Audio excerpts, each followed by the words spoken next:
Good afternoon. It's my pleasure to welcome the elite of the American, British, Costa Rican biological dentists on MV Elite. The boat is called Elite as well, on board of this boat. Did I forget a nation?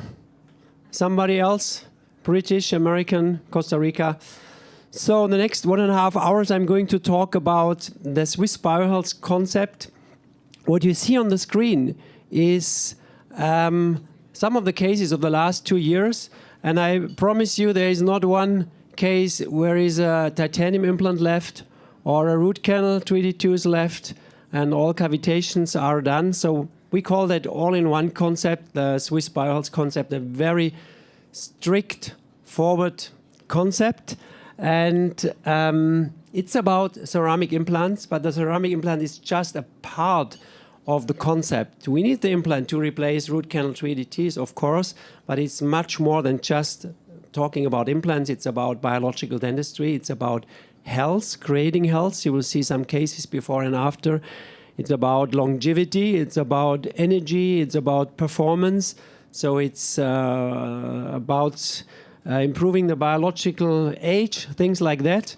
So I'm very happy about this concept, and I think it's very successful concept for you. I was too quick. So that is a quote of Steve Jobs: the bigger the problem, the more effective the solution, the greater the demand, of course.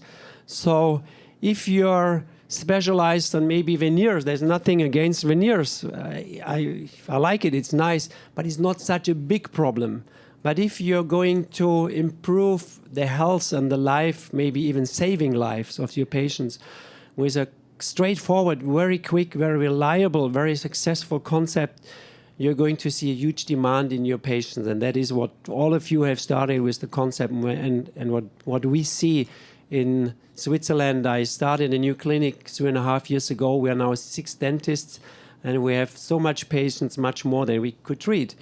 Because 50% of the Americans are more or less chronically ill, and they would all need our help.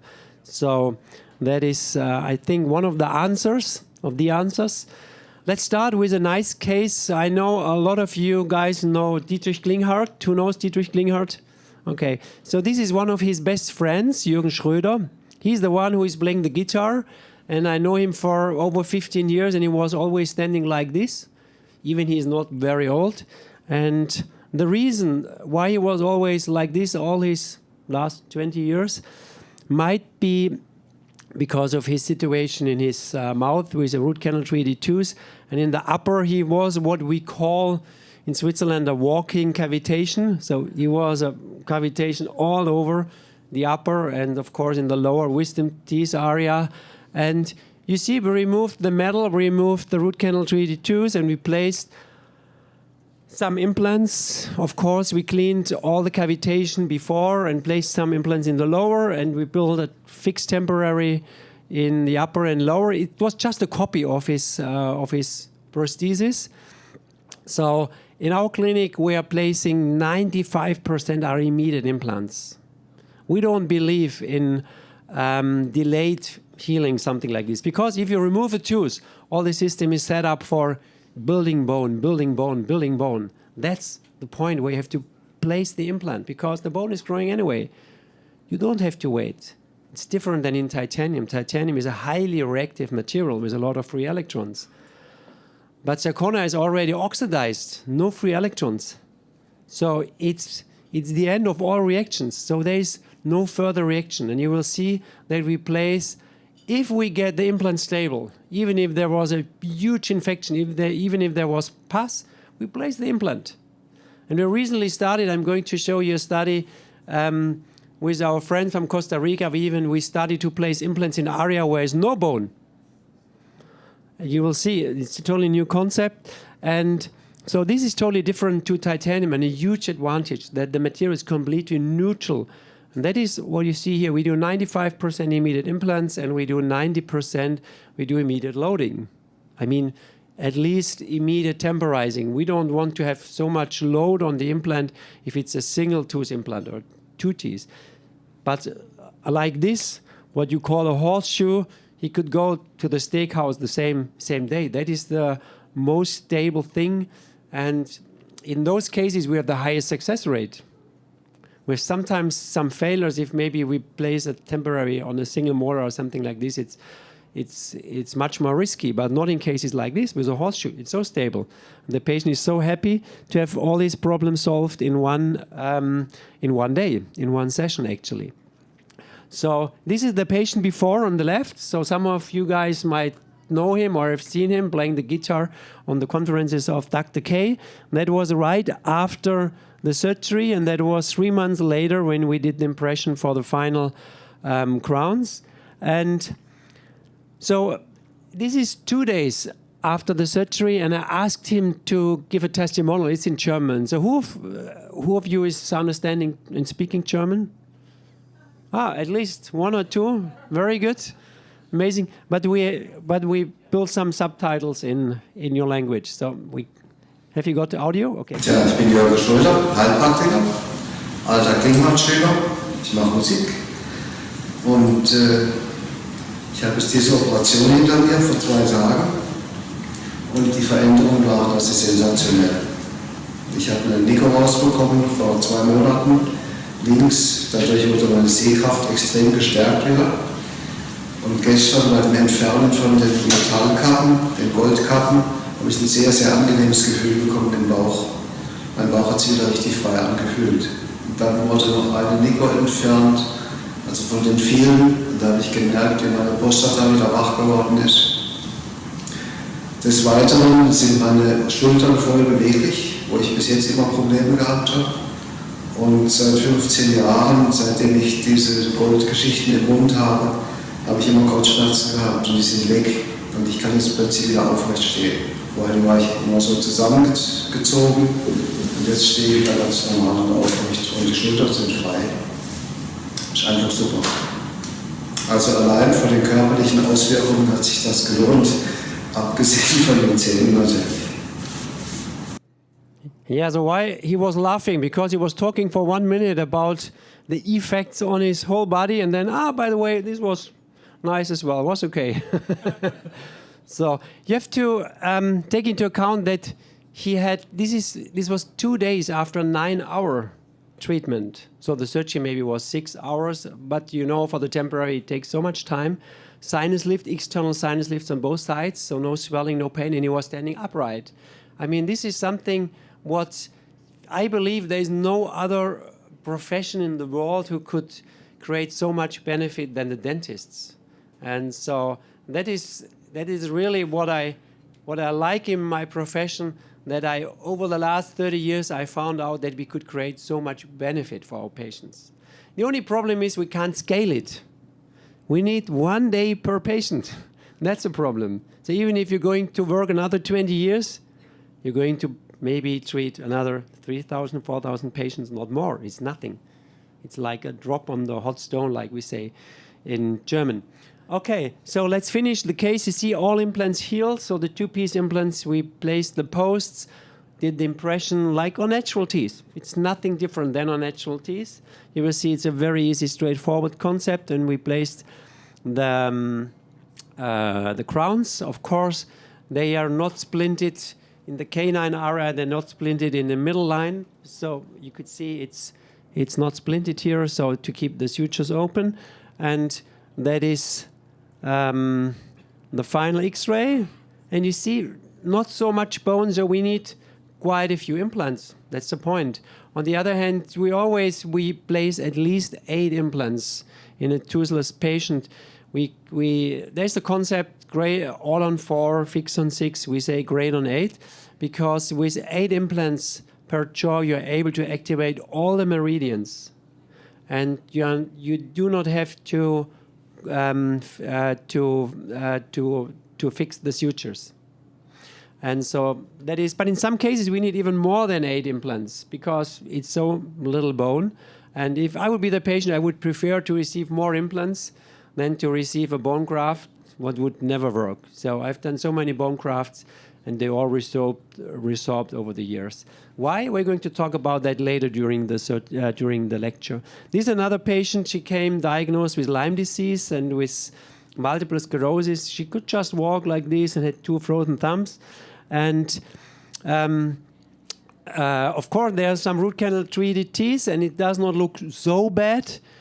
But when we did the CT scan, we could see that there was cavitation in all the wisdom teeth area. There was just nothing. So the Hounsfield unit was a little bit more than air.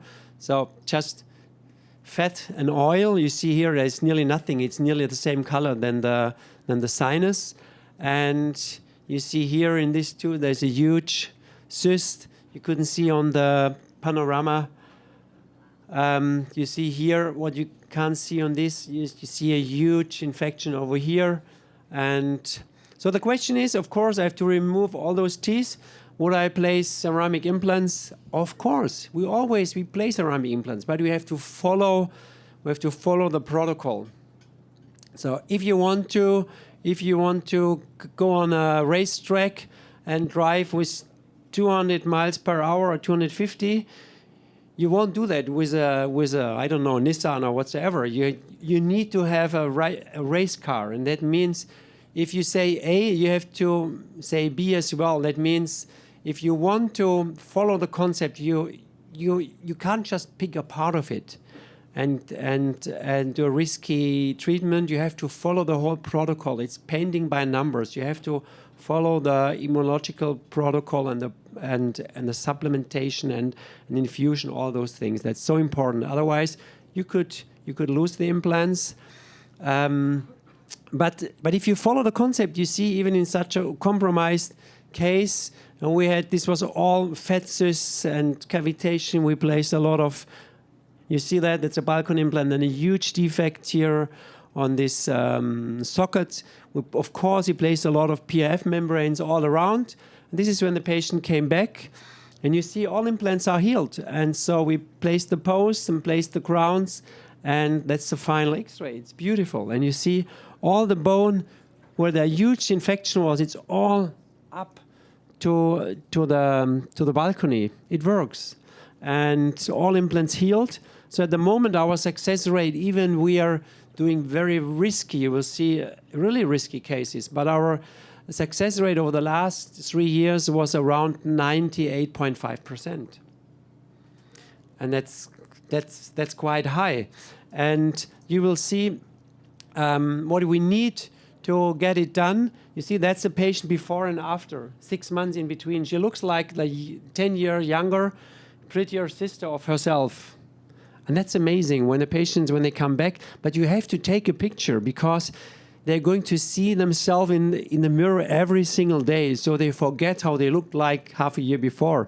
You have to take a picture and you have to show the patient that they understand how huge was the change you made in their lives and in their health. And you see, that is the testimonial of the patient. So she, right during the surgery, she could move her 2 frozen thumbs again during the surgery. As her husband was sitting in the treatment room, and when she suddenly during the surgery, she said, "Wow, look, I could move my thumb again." And he was sitting there for 20 minutes. Holy shit, holy shit, holy shit. So he couldn't believe. He was completely going crazy. And you see that she felt more energy, the pain in her joints, in her muscles stopped, and she could walk and run again. She used to be a dog trainer, and as well her brain function improved, and her anxiety went down. So that's amazing, just in 1 day of treatment. You're going to see her husband later. Is another case I brought with me. So when we started, of course, I haven't been the first. There's a friend of mine, Dr. Rudelt. He started about 50 years ago with zirconia implants. You wouldn't believe. That was his implant, and the ingredients were more or less the same than we use today. Of course, the stability was not as good as today, but it worked. And he placed implants in humans. It was a study between Hamburg University and University of Tokyo, sponsored by Kodak. And so you see, that is 25 years in human. Zirconia implants, 25 years in humans. And he agreed with his patients, in case they would die before him, he would be allowed to do like a block resection, or how do you call it, I don't know, and do histology. And so he was lucky. Some of them died right in time. So he was able to do some histologies like this. This is incredible. It's 25 years in human. And you see, there was no surface treatment. And today everybody's talking about surface treatment, surface treatment. There was no surface treatment. It was machined. And you see the bone-to-implant contact is 100%. It's incredible. And that was the bone level and the beautiful soft tissue.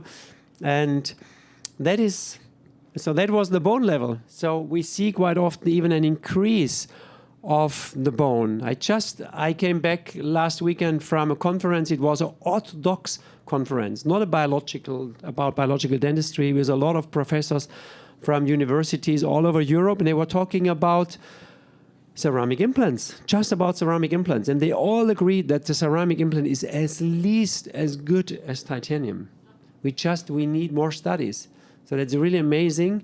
And even Professor Terheiden, who used to be, I think for 20 years, the president of the DGI, what is the biggest society for implants in Europe, he was talking about the biocorrosion of titanium and how much better and safer is zirconia. So now everything has started to switch for zirconia. And so what was very interesting, another speaker, he showed a case of his own. And the funny thing is that I placed his implant 15 years ago, and he did an X-ray every single year for 15 years now. And you could see that the bone level increased every single year. So last year, the bone level was higher than 15 years ago, and the bone was much more dense. So that is what we see here. And we have to take into account that this is the so-called ectoderm. That is the same tissue than your gingiva, than your stomach or your colon. It's the outside of your body. It represents the outside of your body. The bone is the mesoderm. The mesoderm is connected to your inner organs. And if you're suffering from a periodontitis, it's like the immunological door is wide open because the bugs, they could attack directly the mesoderm, the bone. So that is the weakest point of your whole body, of your whole system. And in titanium, it will never connect with the material, with titanium. In healthy, natural teeth, it connects. It's closed. And for me, the biggest advantage in zirconia, besides it's white, it looks beautiful, it's metal-free, no free electrons, no reaction, we could do immediate implants, all those things. But for me, the most important thing is this, what you see here, the so-called zirconia gingival connection whatsoever, that there is a really tight connection between the material, the zirconia, and the soft tissue. So you're closing the door, and there's no place for the Trojan horse attacking the bone. That is so important, and we shouldn't underestimate this. So, and you see, this is the bone attached to the zirconia, and you see again, this is the soft tissue. It's just beautiful. So it was not that we knew nothing when we started 20 years ago, but we followed one of the oldest rules in medicine. It is like observe, recognize, act, prove. So, for example, if we compare this with, I don't know what is the English word, Contergan. Is it the same word in English, Contergan? So this was this drug when pregnant women took their children had no. Okay. So in German it was called Contergan, and nobody asked for 5 years double-blind studies, something like this. They stopped it from one day to the other. So the oldest rule in medicine is if you if you observe and you recognize that something is working or not working, you have to stop it, or you could start it right away. And that is, so we knew already because of the work of Dr. Rudel that it's going to work, and so we started to act. And that is actually one of my first 3 cases. You see, I placed 8 implants, prototypes. It was not so easy. But I recognized that the soft tissue was beautiful. I mean, this is just perfect. And then we could do another X-ray 10 years later, and you see still all the implants are there. It's 2011, 10 years later. No bone loss. And we see there is we gained some soft tissue in those 2 teeth, and we lost some soft tissue in this area. I don't know why, but never a patient is complaining about a white margin. They're complaining about a metallic, a dark margin, but never about a white margin. She did not even know that there was a white margin. But I could solve it. I could remove the crown and do some preparation, what you wouldn't do in titanium, and place a new crown, if she would complain.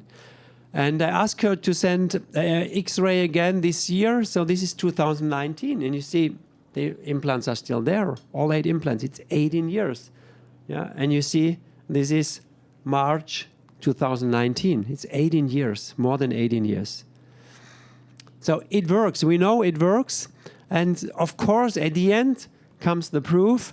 And now it's time for the proof. And there are a lot of studies set up. And I'm going to talk a little bit about studies. And that was the reason, because now the next step I want to follow is to prove more and more that it works and how it works. And that is why I started a Swiss Pulse Clinic, where I have a perfect setup about documentation and amazing team, what we call Swiss Pulse Academy. There are 6 dentists, 3 oral surgeons, but all 6 dentists are placing implants, 2 are more prosthodontists, and we have got 6 medical doctors, like Dr. Klinghardt. You know him very well. This is a very dear friend of Dr. Klinghardt, and this is she's a very good MD, trained by Dr. Klinghardt, by Dr. Mutter, by Dr. Wander, so about neurotherapy and many other things. Both are anesthesiologists.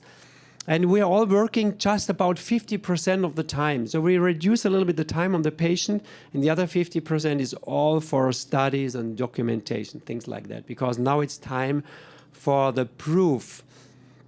And that is a study I did already more than 10 years ago in 2006 with a German university, Ulm. And we had more than 100 implants. And it was in the average 3.5 years in the patient. So already somehow a long-term result. And we measured the bleeding index and the plaque index and the bone density, because Professor Sandhau, some of you know him, he started with ceramic implants already 40 years ago. He is one of the pioneers, and he was always saying that the ceramic implant is a calcium cathode, and it's attracting calcium, and it's making the bone around the implant even denser. So that was one part of the study, and that is what we measured. And you see that the results, we saw that the bleeding index was 81% less than on the natural teeth. And the plaque index was 94% less than on the natural teeth. And in the average, the teeth had 46% of higher density after 3.5 years in the average. So the bone around the zirconia implants becomes more dense. In titanium, you will see quite often that the bone looks a little bit like a cavitation, actually, in many cases. And we know why, because of the biocorrosion. But in ceramic, it's exactly the opposite. And okay, those had been all delayed implants or in healed sites. We had a success rate of 96.7%, what is very, very good. I mean, it was right at the beginning with a shape not as good as we have today. That is another study we started with the University of Hamburg, the same university Dr. Rudel started 50 years ago with zirconia implants. They installed a department for biological dentistry, vitamin D3, and ceramic implants. I think it's the first university in the world who installed a department for biological dentistry, ceramic implants, and vitamin D3.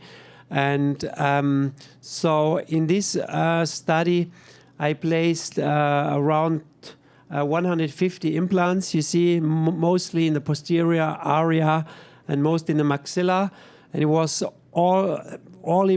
mostly immediate implants. I think, no, it was all immediate implants because it was a study about immediate implants. And at this time, we haven't had the nice shapes we have today with a balcony implant and with a very aggressive thread. But anyway, you will see the result was quite nice. I placed these 150 implants within 12 days. So, and we measured the bone loss, the survival rate, and the pink aesthetic score. And you see the result for the immediate implants were 90%. What was quite okay at this time. So the university was very happy about the results. So today we are not happy about 90%. We want to have 98, 99, something like this. That is why we developed better shapes. And we had a few delayed implants. The success rate was a little bit higher. Like in all studies, that is what I saw last weekend in Cologne on this congress about ceramic implants, the bone loss is always 0.6 millimeter, always, in all implantation. If it's titanium, if it's zirconia, you're going to have a bone loss of more or less 0.6 to 0.7 millimeters. But in ceramic, over the years, in many cases, you gain again the bone you lost before. But in the average, we gained soft tissue, as you can see here. So in the average, we gained 1 millimeter of soft tissue. And I brought you another nice case, this one, where we had to remove this resorbed incisors. There was some amalgam here, and we did the cavitation, a sinus implant, immediate implant in the molar area, balcony implant. And you see all implants healed. We placed prosthetics. But what I wanted to show is that when we place implants, we put the temporaries, we won't place it in the area where the tooth was before, or the gum. We place it where we want the gum to grow. That is why we stopped with a temporary in this area. And I didn't go up to this point with a temporary, because of course the soft tissue would never grow on top of the temporary, but it would grow on top of the zirconia. And you see, this is when the patient came back. It's still the temporary, and you see it all grew back up to the point of the margin of the temporary. It's just important that you try to place the implant a little bit more to the palate side. It's great to install, let's say, a gap of 0.5 millimeter up to 1 millimeter to the facial side, because then the soft tissue is going to grow up in an angle of 45 degrees. So if there's a gap of 1 millimeter, you're going to gain 1 millimeter. That's the trick. It's very easy. Never push the buccal gingiva. Never, ever. Always try to go a little bit more to the palate side, and then you're going to grow back some soft tissue. So that is some ongoing studies at the moment. Actually, those are 5 studies we're doing with the University of Hamburg, one with the University of Bonn, another university in Germany, and those are 6 other studies. One we have already started, the other ones we are right in the beginning. So it's at the moment 12 studies, and last weekend in Cologne I've set up 3 more studies with the university. So at the moment we are focused on studies, because now it's time for the proof. We know it works, but we need much more studies, because not you guys, but the orthodox world out there, before they're going to change, they want to see studies and studies and studies before they believe, of course. That is why we are going to focus on that. That is what we started with our dear friends from Costa Rica, in the very back. Hello.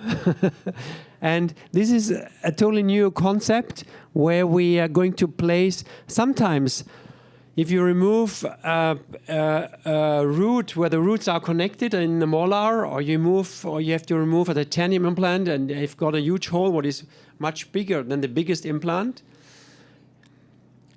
before we couldn't place an implant, but we want to place an implant. And the only, what we have to install is that the implant should be stable. It should not move. But if it's all around just blood, it will be a perfect bone afterwards. So actually, the less bone around the implant, the better will be the new bone, because the new bone, the de novo bone, is always better than the old bone. Of course, that's callus bone. And so we created something like a plate, what has got an interface connecting to our implant, and that is placed in areas and in the sinus lift area where there was no bone, zero bone. And the first results are amazing. So the first implants are all stable. And so that could be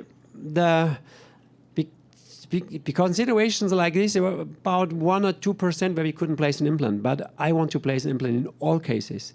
And this is now, it's the answer that we could place in 100% of the patient's immediate implants. Because it saves so much time for the patient. Because if you let it heal, you're going to lose bone, you're going to lose soft tissue. That's a rule. So we should place the implants in the same procedure. So here's some long-term results of implants I placed. You see that is the case 18 years ago, and you see the line, and there's no bone loss, more or less, maybe 1 millimeter over 18 years, something like this. But the implants are still all there. You see that is 8 years, and it's still there. We had some bone loss in this implant. You can see that?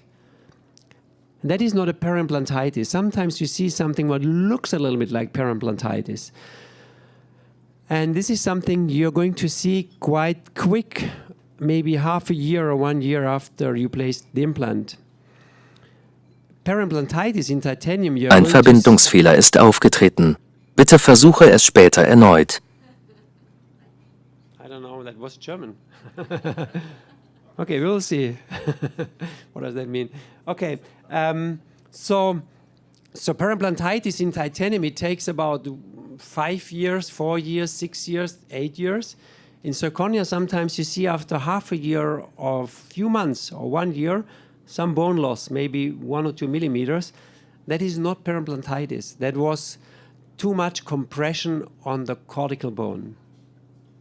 So on the tip of the implant, you could go up to 100 Newton centimeters. I would say the more the better. But in the upper 50%, where is the cortical bone, it should be, the limit should be 35. The optimum is 0, or maybe even minus. And that is, I'm going to show you our protocol. The upper half, we are drilling with 0 compression. So we get all the stability from the top of the implant. And I think this was one of those cases where I had too much compression, because that was still the old protocol and the old shape. And you see, this is even a Straumann Pure. So the CEO of Straumann, Marco Gadola, is a quite dear friend. We have nothing to do with Straumann. But when they started with Straumann Pure, he asked me if I would place some implants, and I placed 5 implants in the front area of a patient, and we see the bone is still there, and it worked. Of course, Straumann Pure is working like most of the other ceramic implants because it's zirconia. But it was quite difficult. It would have been much easier with my own implant. And you see, that is 12 years in the patient. The bone is still there. In the meantime, he received 2 more implants where he had an infection of the nerve. And you see, a lot of those patients, over the years, they received some more implants. And that shows that they were happy with the ceramic implants. Otherwise, they wouldn't go for another ceramic implant, of course. This is 13 years. This was a C-Systems implants. That is another C-Systems implants I placed 14 years ago. This is 15 years ago. And you see they're all there. Look at the bone. It's beautiful. It's amazing. This is 7 years. This is 6 years in the upper, and the patient received some more in the lower. Removed the titanium in between.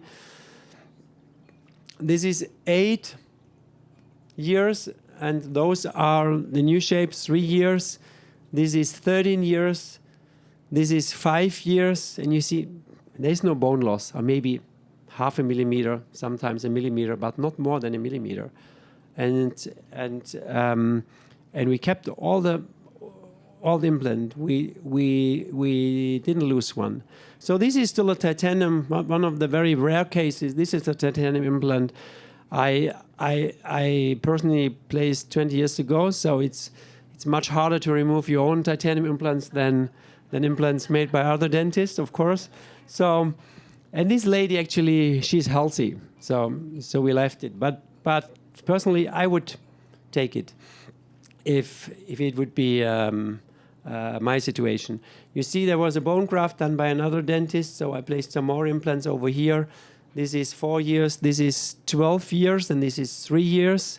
And so let's talk about the all-in-one concept. The all-in-one concept was the result of our experience of many thousand implants. So I placed more than 20,000 implants. And in my new clinic, I had all the patients came from very remote places, like from Australia, from South Africa, from Asia, from all over Europe, from US, from all places. And of course, they wanted to have it done in one stay. Not always in one day, but at least in one stay. And so before that, we did quite often one jaw, and then half a year later, the other jaw, or maybe one quadrant, depends.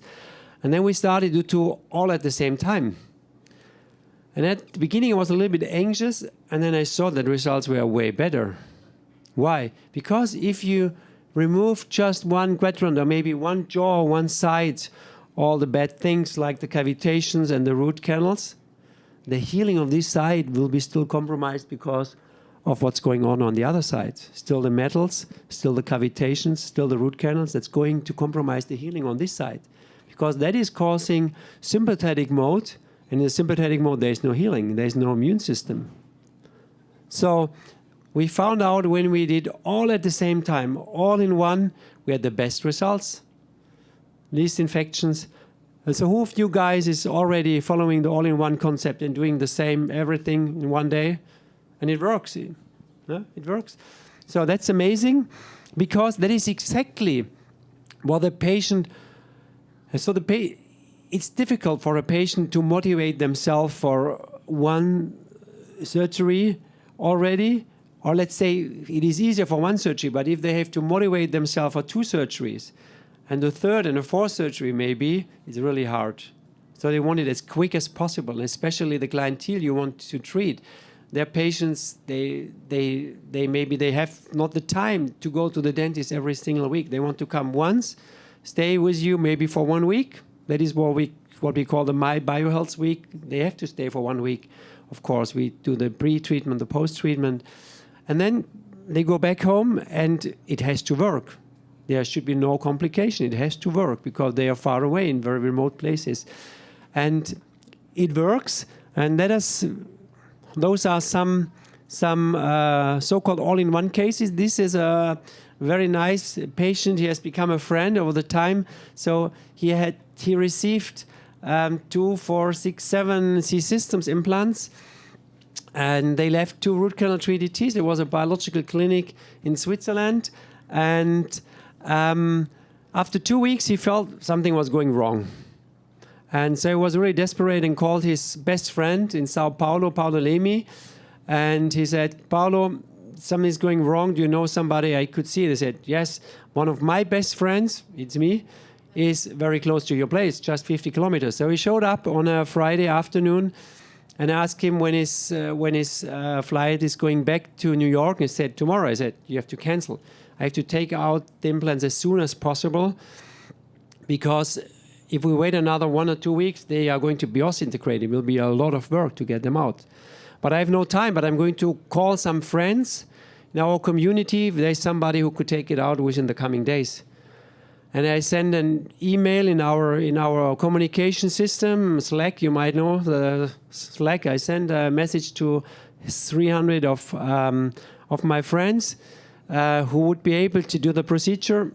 They were all on the golf course and holidays and whatsoever, and had some appointments with their families. So none of them had time. So I had to spend a Saturday for this patient. But the good thing was that I could screw all the implants by hand. this has nothing to do with C-Systems. I mean, I developed C-Systems 15 years ago. It was at this time a very good implant. This was because I believe they overheated the bone. The bone was like steel, was like stone. It was so hard, and there was no bleeding.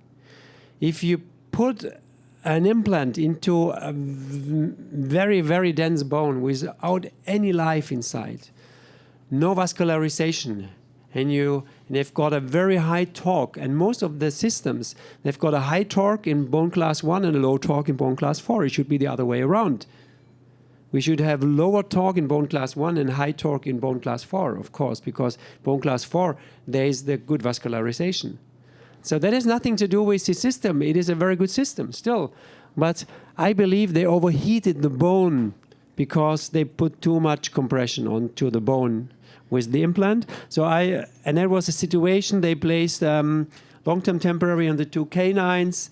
And you see, so this implant in the middle, exactly in the suture. So for me, this doesn't make any sense. And all the soft tissue was messed up. So I removed the roots, and you see there was a lot of infection. They even placed the implants into the cysts. And if you have got 3 holes and you have to place 2 implants in between 3 holes, it's not so easy. So the implant should be very thin at the tip and with a very aggressive thread. Then you're able to place implant like this, but it worked. I put a lot of membranes and poncho technique around, and I sutured the brushing and the apical method suture, how you create new keratinized gingiva. And that's the provisional. And then he came back 3 months later, and so for many years he wanted to receive some implants in the upper, but even in the front area the bone was just 4 to 5 millimeter. So I had to do a nasal lift even in the front area, and we did some bone graft in the lateral area. So in this case we used donor bone because there was no chance to solve the situation another way. And you see all the implants in the lower, they healed perfectly. Even here where all the bone was messed up, was the soft tissue was beautiful tissue again. And then we finalized already the lower jaw. So with a plane finder in a perfect situation. That is something what I do in really complicated cases. I finish first the lower in the perfect plane.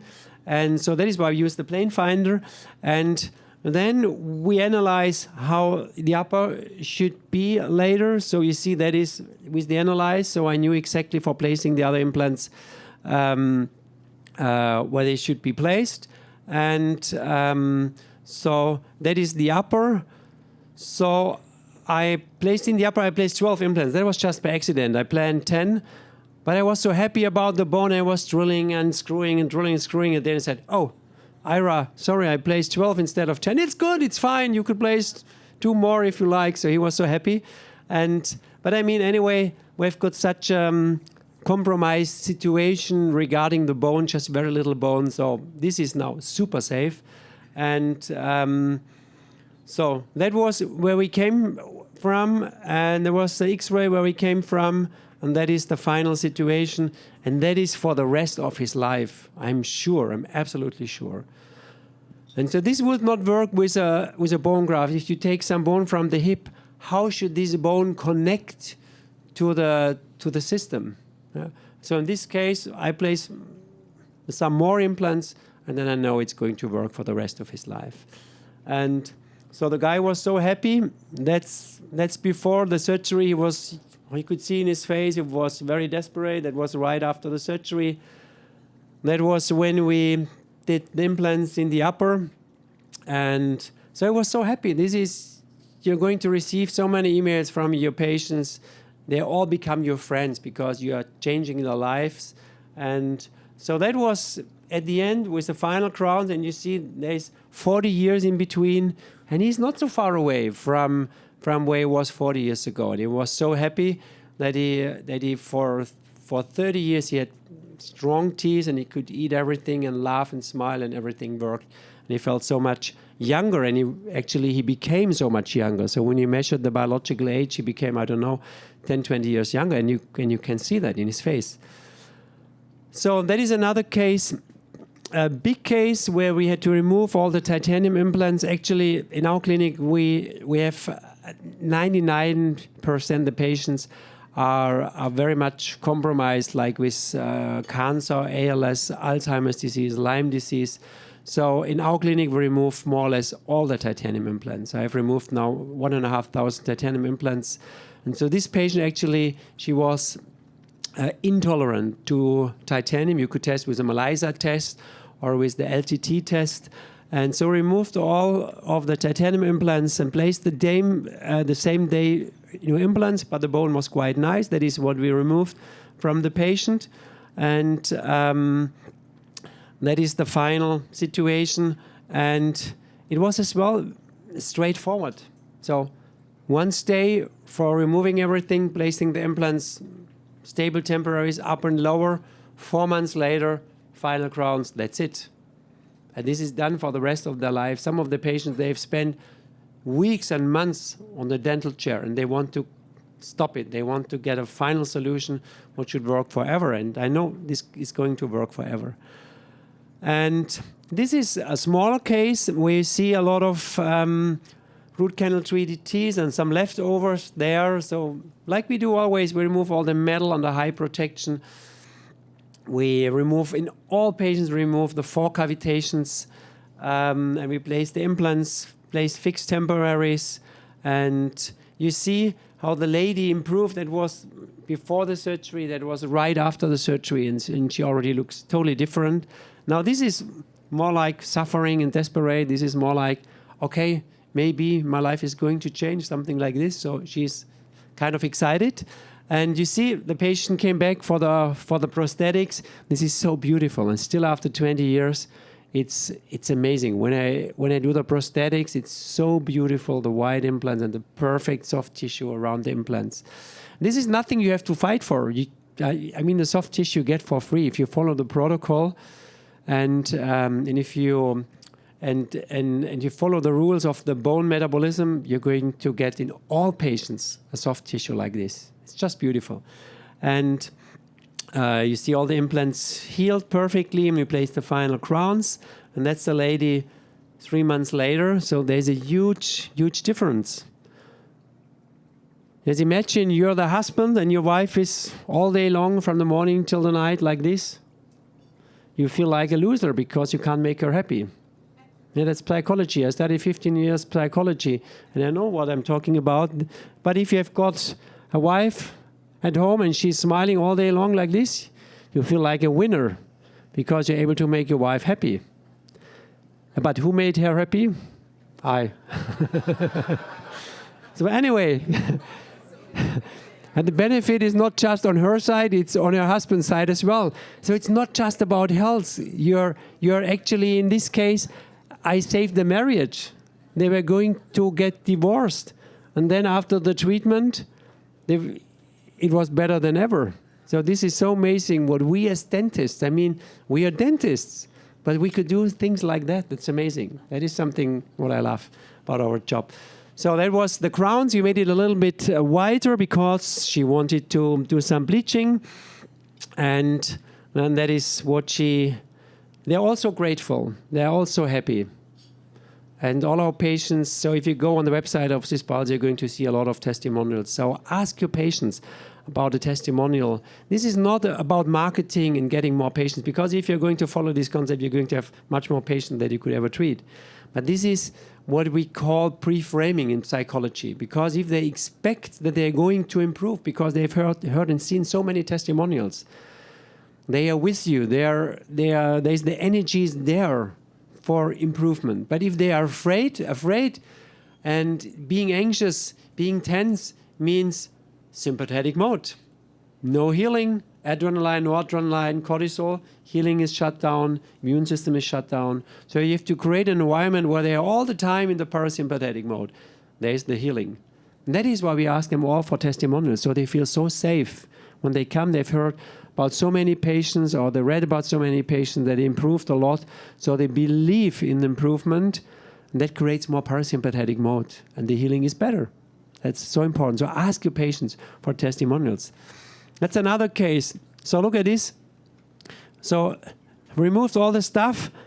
So she has spent a fortune and months in the dental chair before. And she came and said, this has to be the last dental treatment in my life. And I'm not going to die next month. I want to become very old, but it has to be the last treatment. And I promised her it's going to be the last treatment. And it will be. So we removed all the titanium implants. She had a beautiful, amazing bone. I mostly placed 5.4 implants to 40 millimeter. That's forever. That's forever. And that is the long-term temporary, and that is the final crowns. And you see that is beautiful. Look at the soft tissue. And it is exactly like I want it to be. The margin should be exactly on the level of the soft tissue. It should be not bone level. So the best implants, so we saw a lot of studies in last weekend on this conference about ceramic implants about the best titanium implant ever. What was the best titanium implant ever in the world and still is? Straumann tissue level. Was and is the best implant ever. If you look at all studies, it's always, there's never, I started with Straumann tissue level. There was, and I've not one case where I could see after 30 years any perimplantitis. So they made a Straumann tissue level, and they didn't put an abutment on top of the implant. They put the abutment inside the implant. And the crown is not on the abutment, the crown is on the implant, on tissue level. But just sometimes the margin had been exposed and it was ugly and we couldn't shape it, or you shouldn't shape titanium in the mouth. And so that is exactly how it's supposed to be. I'm going to talk about that, but it's important to know what is the best and the healthiest. Look at this. The margin is exactly on the level of the gingiva. It should be not above, because then you're losing emergence profile, but it should not be low, maybe 0.2 millimeters, something like this, how you could still do a nice impression, but not 2 millimeters or 3 millimeters below the soft tissue. And that is the final situation. So it's still a little bit ischemic because it's just right after we placed the crowns. And so that is as well case of the week. Actually, not this week, it's last week, because this week I was traveling. And this was a huge case. He was referred from one of my dear friends, I think even from your clinic, Corbin sent the patient, yes. So sometimes we get referrals for very, very complicated cases, and so we did this treatment. And the first day, of course. So that was our planning, and you can't do a case like this in one day. It's too much. So we did, that was the situation before, look at all the inflammation. And so that was the upper, and that was the temporary right at the end of the treatment. Of course, we're going to improve it a little bit the coming days, but it was right. But it was already better than how she came to the clinic. And here you could see the X-ray. So this was done by one of my oral surgeons. This was done by me, and you see it's exactly the same. So it's a very... Her health is amazing. She comes into the office and hugs everybody. Her skin is completely clear. Eczema gone. Yeah. She's doing so great. And so the funny thing is that she's using the Aura Ring. Who have heard about the Aura Ring? Yeah. So the Aura Ring, that is a very nice device where you could measure your heartbeat variability. It's like a tracker, and you could track your sleep stages during the night. So REM sleep or light sleep or deep sleep. And the deep sleep is so important. I did a lot of research about deep sleep. We are even building a sleeping chamber at the moment where we create a perfect situation for sleep. So when you are about 20 years old, your deep sleep is about 30%. When you are 55, like me, it goes down to 5%. And that is why we are aging. Because in the deep sleep, we are building muscles, we are building human growth hormone, we are building stem cells, we're increasing the length of the telomeres, and. So that is why we have to try to improve our deep sleep. And the problem is with all the Wi-Fi, with all the microwaves, all the cell towers, all the iPhone beside the bed, we're destroying our sleep. And I've been working very hard, and I've increased in the average my deep sleep up to 22% over the last 12 months. This is like a 30-year-old person. And the very interesting thing is that her deep sleep was always very low, and right the day after the surgery, her deep sleep was between 4 and 5 hours the day after. So it was about 50% was deep sleep. That's amazing, because we took all the stress out of the system, and she just fell into the parasympathetic mode. And John just told us that her skin improved. She's hugging everybody in his clinic because she's so happy, and everything improved. She's a totally different person now. This was just in one stay, not in one day, but in one stay. So that was the case of the week, was on the 5th of September, so last week actually. Okay, let's talk about some disadvantages and consequences. Of course, there's nothing for free, not even in ceramic implantology. There are some disadvantages of ceramic implants, of course. And one of the disadvantages is that if you place an implant in hard, very dense bone, with the friction, you're going to create heat. But like in titanium, the heat won't be dissolved into the core of the implant, like in a metal implant. It will stay on the surface. So there's a way higher risk in ceramic implants that you would overheat the bone. So that is why it makes no sense to have a cylindric implant and not to use a taper, because if you use a taper in bone class 1, you have a congruent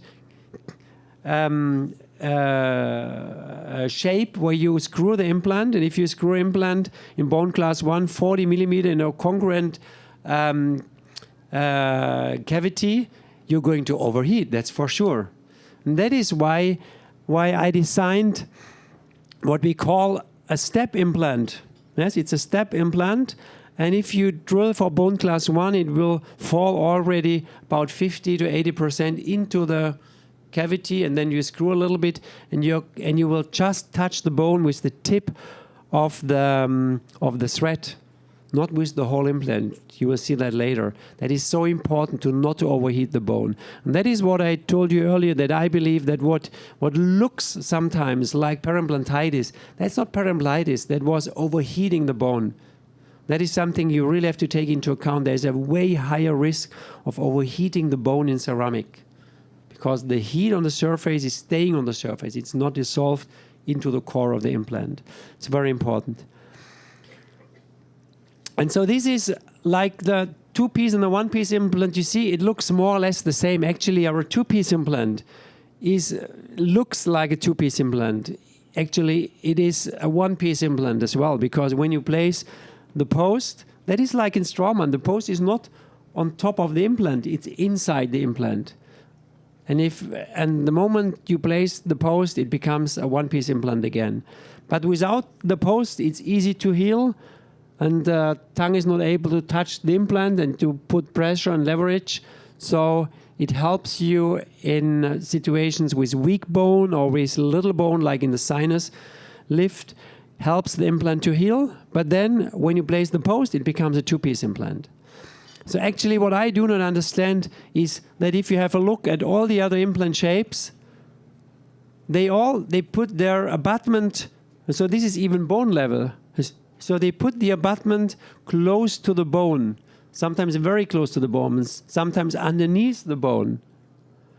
That makes no sense, because there is no cold fusion or melting like in the titanium implant, because zirconia is a stiff material. There's always a huge gap in between the abutment and the implant. And then you're going to place the crown on top of the abutment. But what about this gap? You wouldn't cement, you would just screw. But there will be a huge gap, because if you put two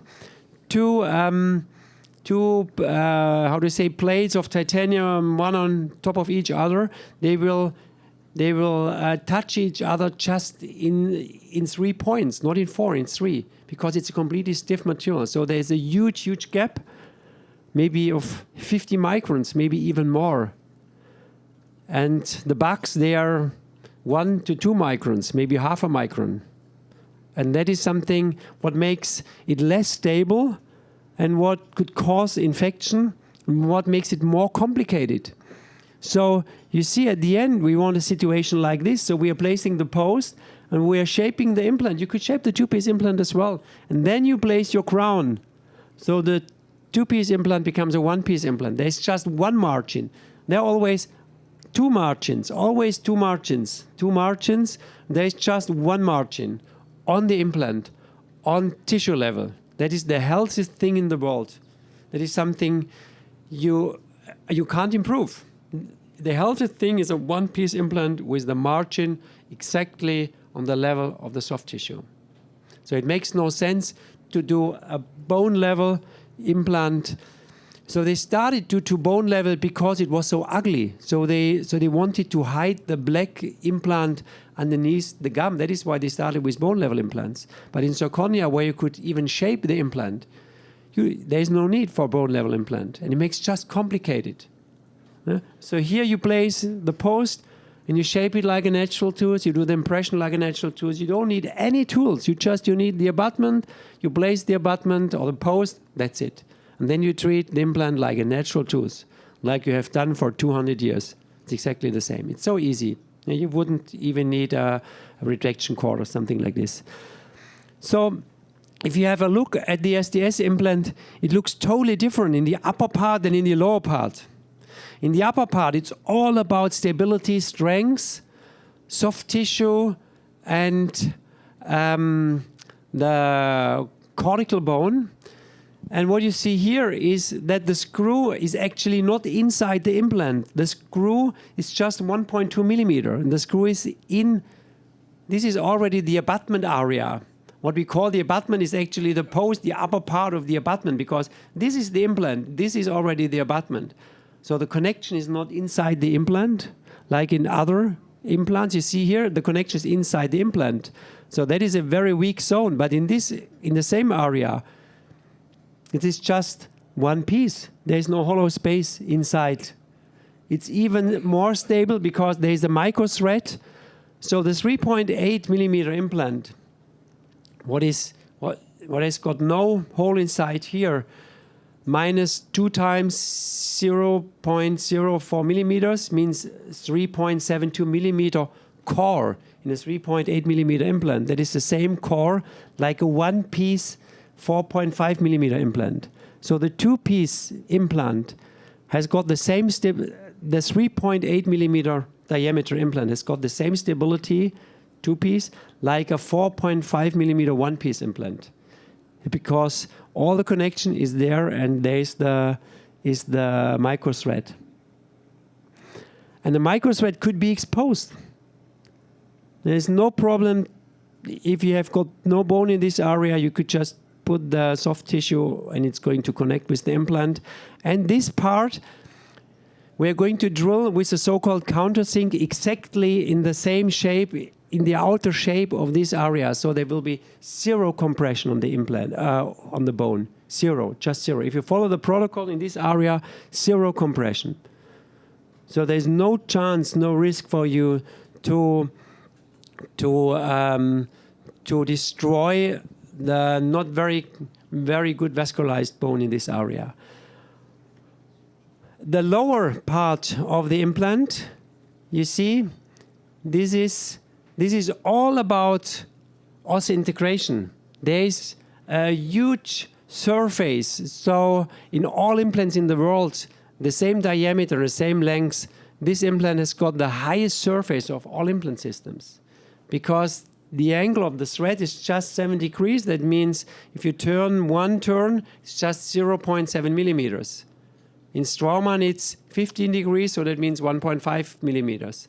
And the thread is very deep in this area, up to 0.375 millimeters. So it's a huge surface. So we get all the stability from the lower part of the implant, where you could never overdo it. You could go up to 60, 70, 80. We're now starting to go in the lower part up to 80 Newton centimeters and placing the final crown at the same day of the surgery. That is the next step to save even more time. But 0, 0, 0, 0, better minus torque in this area. There should be never any torque in this area in the upper half. You should get all the stability from the lower half. Because there is the vascularized bone, spongeous bone. You couldn't do any damage in this area. But in this area, there's an extremely high risk for damage to the cortical bone. And if we have a look, you see it's confidential, but I'm going to show it to you anyway. That is, so in 18,000 implants, which were placed by the STS users in 2018, you see the failure rate in the one-piece implant was less than 4%. That's amazing, because this is not all the early drops, even if it was it was falling on the floor or something like this, it's in these statistics. So actually, if we would just the implants which were actually placed, it would be maybe 3%. If we would take off the early dropouts, like all the big companies, they start their success rate after the healing time. So the early dropouts, they never count the early dropouts. Then we would be at 99.9%, something like this. So, but here all the early dropout, even wrongly unwrapped or maybe falling on the floor whatsoever, or the dentist didn't get it stable and used another implant, is inside these statistics. And you see in the two-piece implant, it's a little bit less than 5% the failure rate, and the fracture rate is all the years going down closer and closer to zero. It's at least the one-piece implant's 0.1%. So that's amazing success rate. And you see now the success rate of all the STS users is already higher than we had in the study in a few years ago, in the study I did. Yeah? So the success rate is improving by the year. So, but of course, there are a lot of advantages. And so the biggest advantage is the soft tissue connection here. It's going to close the gap, the immunological door, and we've got a perfect reaction to the soft tissue, so there's no bleeding, no plaque affinity. And that means that why we created those white colors, what we call a tulip extension whatsoever, and they should be quite close to each other, not closer than 1 millimeter, but let's say 1 to 1.5 millimeter. So it should look somehow like this. It's very easy to preserve or to create the papilla in between a natural tooth and a ceramic implant. But it's very difficult normally in titanium implantology to create a papilla in between two implants. But it's so easy in zirconia because it's connected to the material. And that is why you shouldn't place it too far away, 2 or 3 millimeters. It should be somehow like 1 to 1.5 millimeter. And this is exactly how we want the preparation, exactly on the level of the gum. That is the most healthier what you could do for your patient, of course. And that is Sarah Root. So Professor Leva, I know him very well. He used to use our implants many years before, and he created his own system, Sarah Root. He shows exactly the same. The soft tissue is connecting to the zirconia. And you will see the same with the inventor of the Straumann Pure, Professor Knieha. He's showing exactly the same. So that is, in my opinion, the biggest advantage, that we are closing the gap and about the zirconia gingiva attachment. So this is actually, it looks like a failure, what you're going to see now, but it shows the advantage we could create with zirconia implants. This was a case. She received 4 ceramic implants already in the lower one. She lost already, and then this canine was completely rotten, and the temporary was completely loose. That is how she showed up at our clinic. So I had not so much time. I removed the temporary, I removed the tooth, placed 1 implant, put the temporary back, and then she had an appointment some months later for placing more implants in this area and more implants over here. And when I opened and placed this implant, you see it was all exposed. So this would be a failure in titanium, definitely. So what was the mistake? The mistake actually was at this time I had just, so the root was very big. I had to place a 5.4 by 14 millimeter implant. There was not a lot of bone in the palate. So the most risky implant is always the canine. And in the canine, we have to try to go as much as possible to the palate. But there's a limitation because you need bone at the palate. There was no bone at the palate. And you should not come too close to the bicuspid and to the lateral incisor. And so today I would use a 4.6 millimeter implant, but by 17 millimeters. But at this time I had no 70 millimeter implant. So this is like with your car, when you're in high speed, you go into a curve, you go always inside the curve, never outside. This is exactly the same. With the canine, it's the most risky implant. Always go inside the curve, go as much as possible to the palate. So this looked like a failure. So I took a soft diamond, a red ring diamond, and I removed all the threads and some material, and you see this is in vivo histology inside the patient, histology inside the patient, and you see a beautiful filling of all the threads. It looks beautiful. And the question is that a problem that this part is exposed? Is it a problem? What do you think? Is it a problem? You think it's a problem? Okay, who thinks it's not a problem? Yeah. It is not a problem. Because if it's, I mean, this is a 14 millimeter by 5.4 implant, and maybe a third of the thread is not osseointegrated, but all the other areas are osseointegrated, so it's so stable. You would never get it loose again. And it's still so stable because it's such a huge diameter. And if the ceramic implant is exposed to the palate or to the buccal side, as long as it doesn't stick somewhere out of the gum, it's not a problem. There's just one area where it's dangerous when it's exposed through the gingiva. But every implant is exposed through the gingiva. Every implant has to stick out of the gingiva. That is the dangerous area, not this area. This is not dangerous. This area is dangerous because this is mesoderm and this is ectoderm. So this is the dangerous area, not this is the dangerous area. And you see, we are even, and I placed a temporary back. At this time, I knew nothing about brushing, placing PF membranes, and doing the apical mattress suture. So today I would brush, and I would place some PF membranes, and I would do apical mattress sutures, and I would create beautiful attached keratinized gingiva. But this time I didn't know because that is many years ago. So I placed the soft tissue back, and it's mobile gingiva. It's a worst case. But you see, it's perfectly attached. And so we even, then after a while, we placed the final crowns. And the technician did a very nice work with the pink ceramic. So that is the final work. And then you see we placed some more in the lower, and then we had to remove those as well because they were placed too much to the facial side. So we had to remove them as well and placed some more implants. And then this was the final situation. And now I believe this is going to work forever. We will see.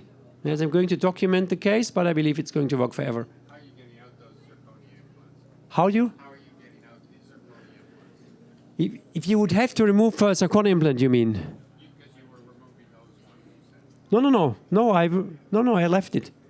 This is still the implant. No, I thought in the lower you said you were. This one.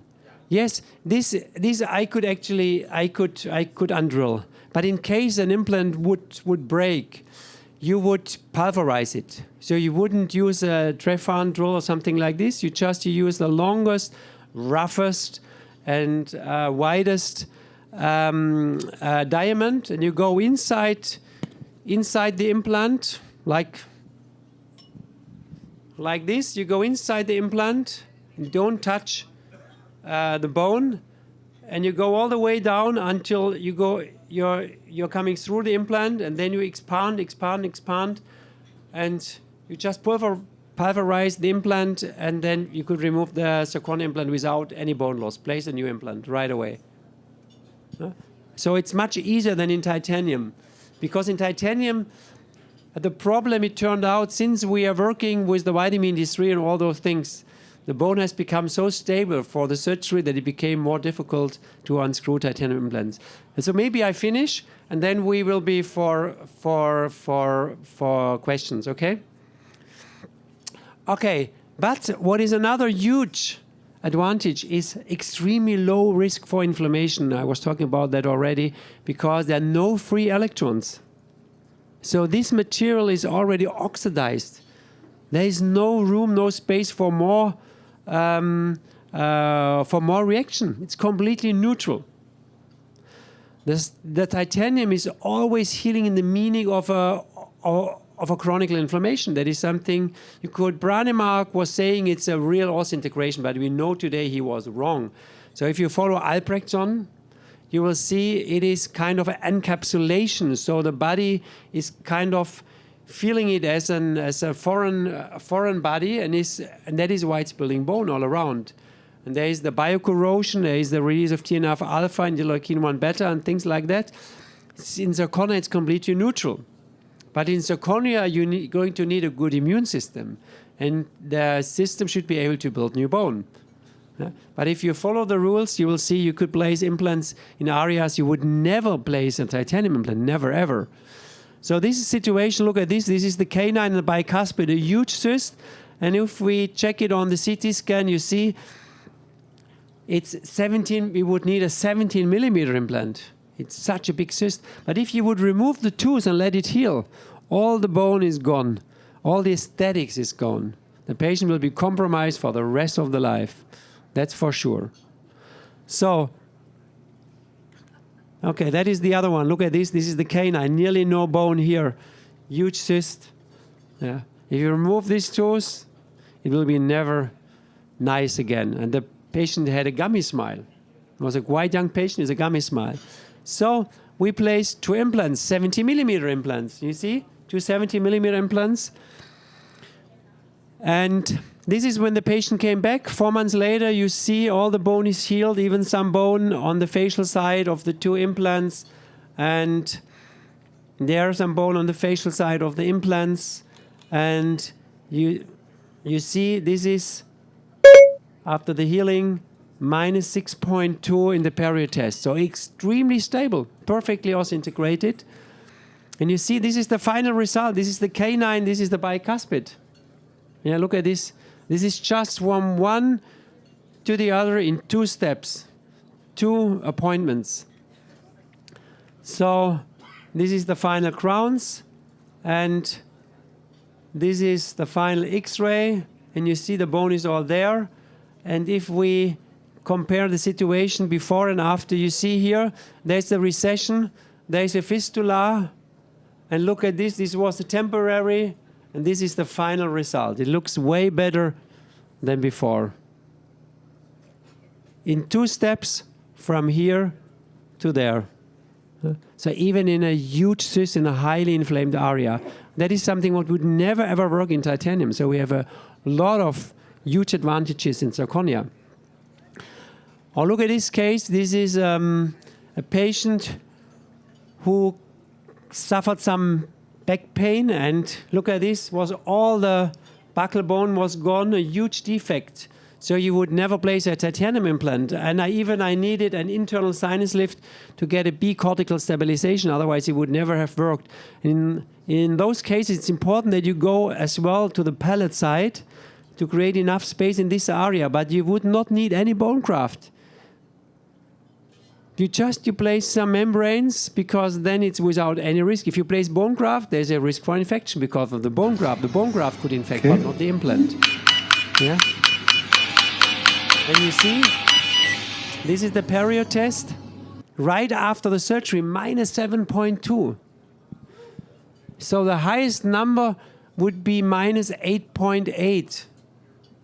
So this is when you place an implant into steel, then it would be minus 8.8. So here, right after the surgery, even it was just very little contact, inside the internal sinus lift and a little bit in the cortical bone, it was minus 7.2. And you see some months later, all the bone is there, perfectly healed. And then we placed the post, did the preparation. You see, 2-piece implant. Afterwards, it's a 1-piece implant. So it just looks and it works like a 2-piece implant, but in the prosthetic, it's a 1-piece implant, what is way better than any 2-piece implant, of course. And this was the temporary, and then we did some bone training, and you see, this is during the bone training, it was minus 6.2. Amazing. Everything healed, and so that is the final situation with the final crown. And so if I would let a situation like this heal, you would lose all the bone, you would lose all the soft tissue, and you would need a bone graft. And we placed the implant with a nice protocol, and it worked. Yeah. So now let's talk. That's the last part of my lecture is about immunology, about biology and the bone metabolism. What is very important, especially, of course, you could apply it on titanium implants as well, but it's even more important on zirconia because it's so neutral in the healing. So look at this case. That is a case I did in a clinic of a friend, and we did just the lower. So this is not the all-in-one. So today I would do all at the same time, but he just wanted to have the lower done. And you see, we didn't place the implants where the bone was. We placed the implants where we wanted the bone to be or to grow. That is what we call bone-growing implants. You see, those 2 implants, they were just on the tip of the implant 2 or 3 millimeters inside the bone. And then we placed back, we had no protection splint, we had no temporary because it was already late in the evening. And then 2.5 months later, they already placed the final crowns. You see, it's not, the gum is not yet completely healed, and they already placed the final crowns. It was IMAX, and you see the bone is there. It's not fully mineralized, but the bone is there up to the place where I want it to be. But this is not just by accident. This is a biological rule. It's called the 10-pole umbrella rule. You have to create a stable space and use the implant as a 10-pole, and with the wide tulip, with the wide abutment, you create like an umbrella. And then you're going to create a stable bone. So now let's have a closer look how it works with the supplementation. This is so important. So the first thing is the patient needs to have at least 20,000 units of vitamin D3. If it's from the sun or from the nutrition, so mostly it comes from the sun. Since we are protecting ourselves with a sunscreen, you have to supplement. But you need 20,000 units per day, and you're going to need magnesium, about 2,000 milligrams, and then you're going to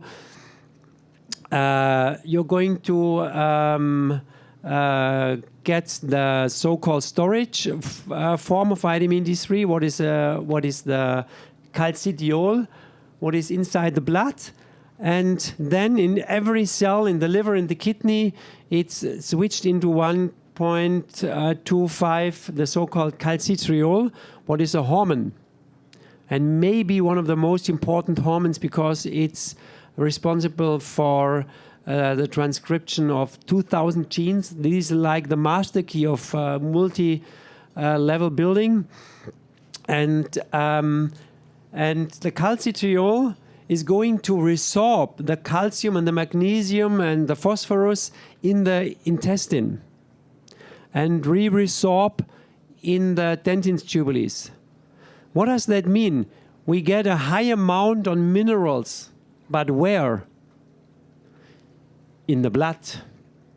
And this is exactly where we do not want to have the minerals, because too much minerals in the blood, how we call this disease? Atherosclerosis.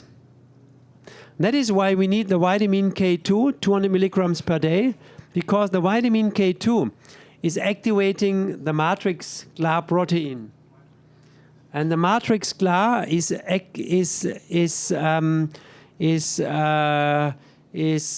taking out the minerals out of of the wall of the arteries, of the blood vessels. And that means a decrease of the vascular calcium, what is very important, because otherwise you're going to the direction of atherosclerosis and of coronary heart disease.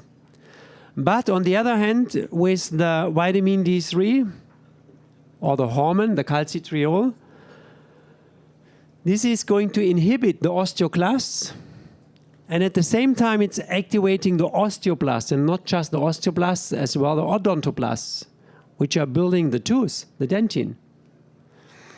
And at the same time, we're giving our patients 1 to 10 grams of vitamin C. The vitamin C as well is activating the osteoblasts and is inhibiting the osteoclasts. It's amazing. And at the same time, it's responsible for the matrix formation, and it's building the procollagen out of leucine and proline, and it's anti-inflammatory. So those vitamin C, vitamin D3, and vitamin K2, MK7, the menaquinone, those are the 3 holy kings of biological dentistry. Of course, there are a lot more what you could use in your patients. But if you reduce it to the 3 most important factors, according to the Pareto principle, 80-20 principle, it's those 3, the 3 holy kings of biological dentistry. And you see how it works all together, because the vitamin C and the calcitriol is activating the osteoblasts, and the osteoblasts, they're activating, or they're secreting the osteocalcin. And the osteocalcin is responsible, like the same with the vitamin, you need the MK7, the menaquinone. And with that, you're going to increase the calcium in the bone. So now you get it out of the blood vessels into the bone. If there is a lack of vitamin K2, if you miss vitamin K2, what is going to happen? No activation of the GLA proteins. Osteocalcin is a GLA protein as well, GLA. And you're going to increase the calcium in the blood. You're going to decrease the calcium in the bone. How we call the decrease of the calcium in the bone? Osteoporosis. So that is why in all studies you see the ladies suffering from osteoporosis, they are suffering from coronary heart disease.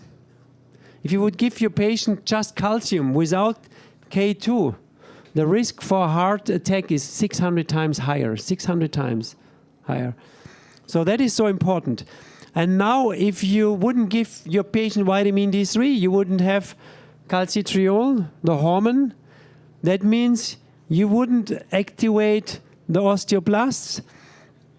You wouldn't resorb magnesium. Without magnesium, you can't build the calcidiol out of the vitamin D3. So we see it all fits together. And so that is the point that at the end, it's osteoporosis and osteoclorosis. If you miss just one of those 3 factors, if it's vitamin C or D3 or K2, it goes to osteoporosis, to atherosclerosis. And what is even more interesting for us dentists, it's as well periodontitis and decay caries. There are a lot of studies they show, because the calcitriol, the vitamin D3 hormone, is activating the odontoblasts as well. You could heal decay from the inside. And the problem is that we dentists, we are thinking for decades always from the outside. The attack always comes from the outside. But it comes from the inside. Or periodontitis has nothing to do with poor dental hygiene. Forget about that. We are stigmatizing our patients. Periodontitis is nothing else than a vitamin D3 deficiency, the scorbut of the 21st century. Because if you miss one of those factors, your soft tissue is going to inflame gingiva. If you touch it with your toothbrush, it hurts. So you stop brushing properly and it becomes dirty. But dirty is at the end and not at the beginning. So we have to take care about the vitamin D3, about the K2, about the C, and about the minerals, all the cofactors, to improve the gum of our patients. And we have seen thousands of patients where we did no periodontic treatment. We have started with University of Tübingen in Germany, what is a very, very famous university in the world, a study where we are going to collect 100 or 200 of patients with very bad periodontic situation, and there won't be any treatment at all, just supplementation of D3, C, K2, and all the cofactors like magnesium, bore, vitamin A, and so on. And I know the outcome. I know the result already. They will be all, after 4 weeks, it's just 4 weeks, it's perfect gingiva, perfect periodontic situation. And as well, we could heal the decay. So there are just some studies, and you will see.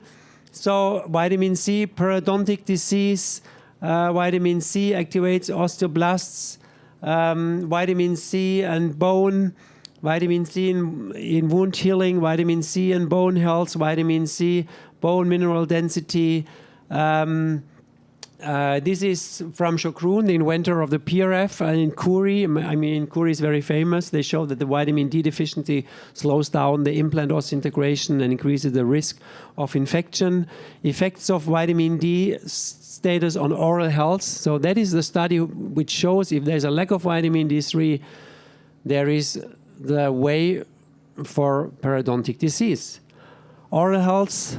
Optimized diet can reduce periodontal inflammation because an optimized diet is going to be high on D3, on C, on K2, MK7. Here, vitamin K2 in dental caries, and so on. There are dozens and dozens, a lot of studies. It's all the same. And this is, you see, this is menaquinone is the K2, MK7, reduced risk of coronary heart disease. That is a famous Rotterdam study.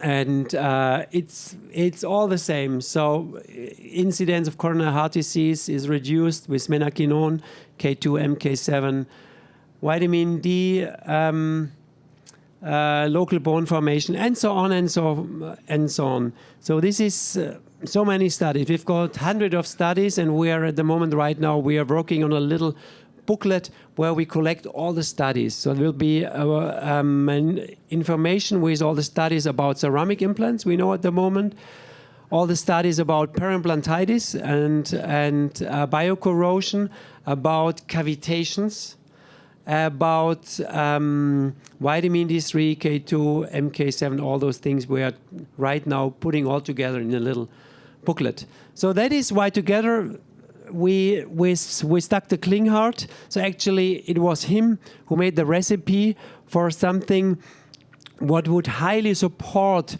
those three factors. So it's at the end, it's about vitamin D3, K2, and C. All the others are cofactors. But you need about 20 supplements.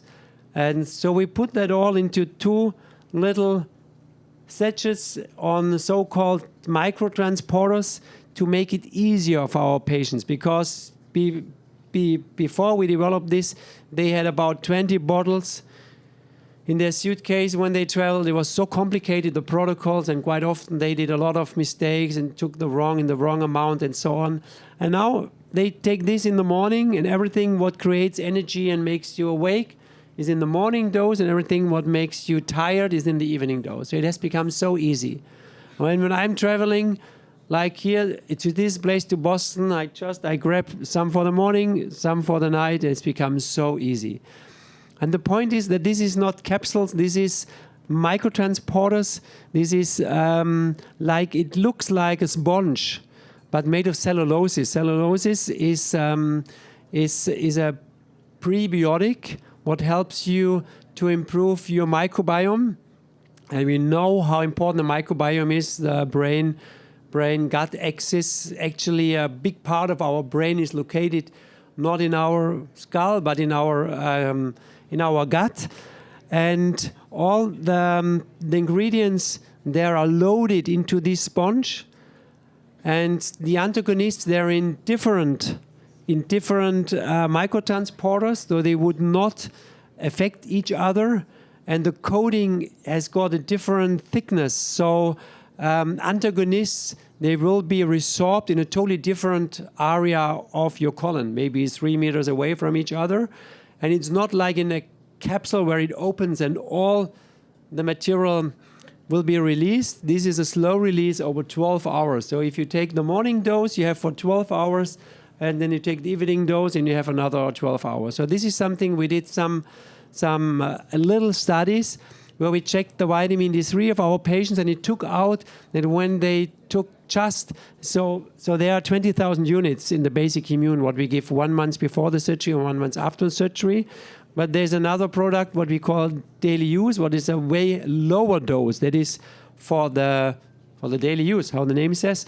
This is just 5,000 units of vitamin D3, just.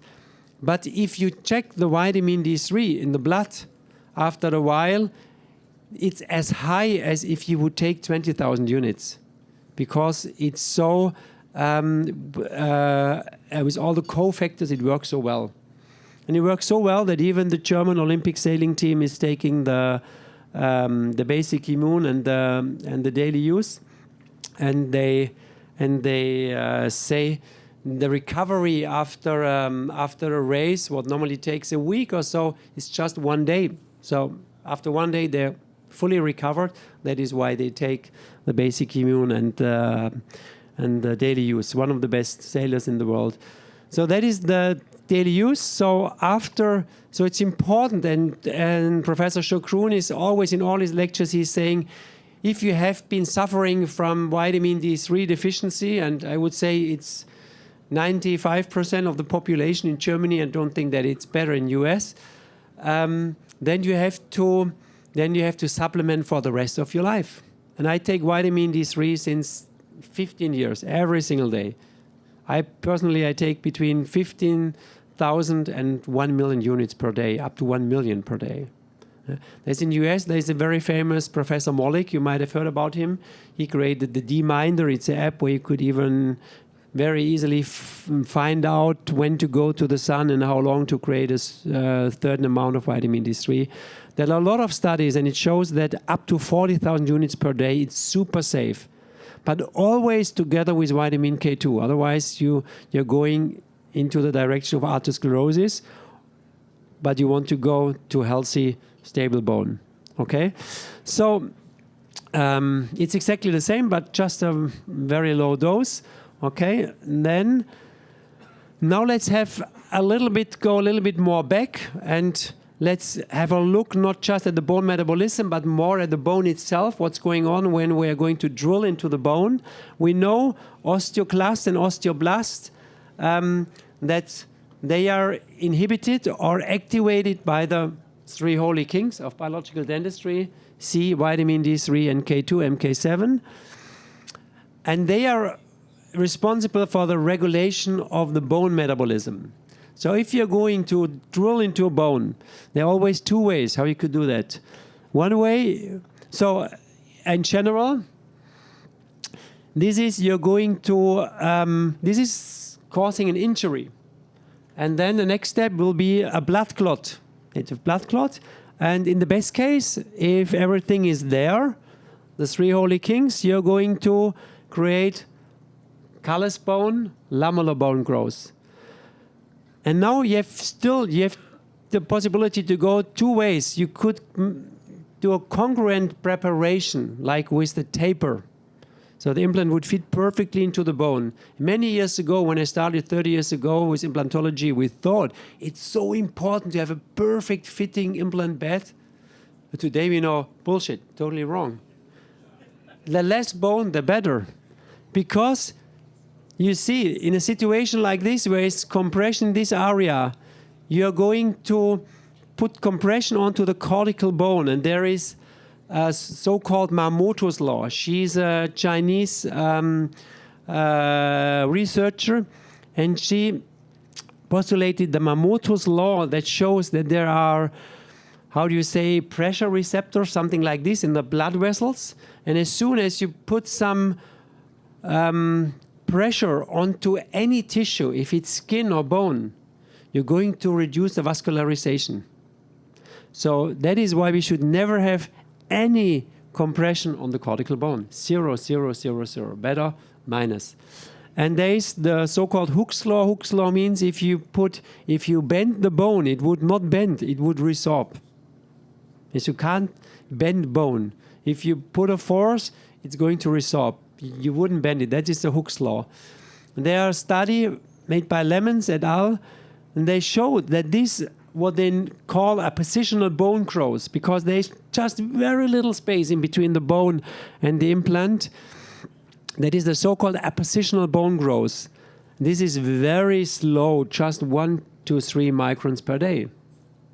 Of course, it's just a short distance, but the distance is so short that there is no space for vascularization, for blood vessels, just for some more bone cells, and it's very slow. But if you go the other direction, that's what we call over-drilled preparation. And in all immediate implants, of course, you have an over-drilled preparation because the socket is always bigger than your implant. That is now totally different because you're creating a lot of space for the blood clot. And you get a very high vascularization. The vascularization is there within 1 week. You have got the cortical bone. It's yet not mineralized, but the cortical bone is there after 1 week. It goes very, very fast. The cellular migration of the BMPs, growth factors whatsoever, and the osteoclast migration, and the osteocytes deposition, and there's an osteoid secretion. So that there's all enough space for all these mechanisms.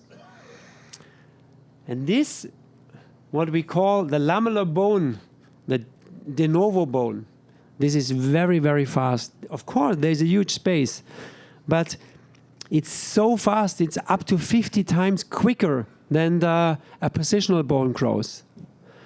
And this new bone, the de novo bone, is so much better because it's with the Haverian canals. So look at this. This is the old bone, and this is the bone inside which grew newly inside the hollow space. Yes, there is all the osteocytes. They are in place. They are working and producing osteocalcin, the Haverian channel. Everything is there. And you see, this is the best bone. So anyway, we have to follow a protocol which creates new bone, de novo bone, because the new bone, which is a highly vascularized bone, is way better than the old bone. So it makes no sense to drill a hole which fits perfectly to the implant. We have to, of course, we have to have a very stable implant on the tip of the implant, but the more space around, the more new bone. This is exactly how we, and there's all the studies. There are all the studies about that. Mamoto's law, all those things. So this is what I was mentioning already before, that most of the systems, they have got a very high torque in bone class 1, the lower torque in bone class 4. Does that make any sense? No. Because bone class 1 is very poor vascularization. Quite often you drill and there's not one drop of blood. If you put a high torque in this area, you're going to destroy everything because it's already nearly dead bone. It should be exactly the other way around. We would like to have a lower torque in bone class 1 and a higher torque in bone class 4. That is exactly why we created a drilling concept which differentiates between bone class 4, 3, 2, and 1. It's the only system available where we have different drills for every bone. And it makes totally sense, because if you would drill into steel or into stone or into hardwood or into softwood, you would always use a different screw or different drill. You would never try to do everything with the same drill. Makes no sense, of course. And so, but this is not like you're on a cross-section and you say, oh my God, I don't want to make anything wrong. Is this bone class 1 or 2 or 3 or 4? No, it's like 4, 3, 2, 1. So if you drill for bone class 2 and you feel it's still too strong, unscrew it, drill for bone class 1, and it will be able to screw it very softly into the hard bone.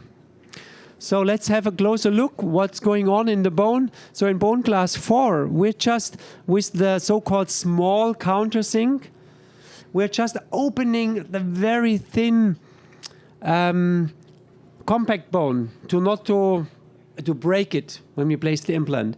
But in this case, of course, in bone class 3, And 4, we are under drilling. So this is like the bone condenser, the BTI. You see all what is outside this area. This is all condensed, put aside, and that means it becomes very, very stable. You could reach in bone class 4 up to 40, 45 Newton centimeters.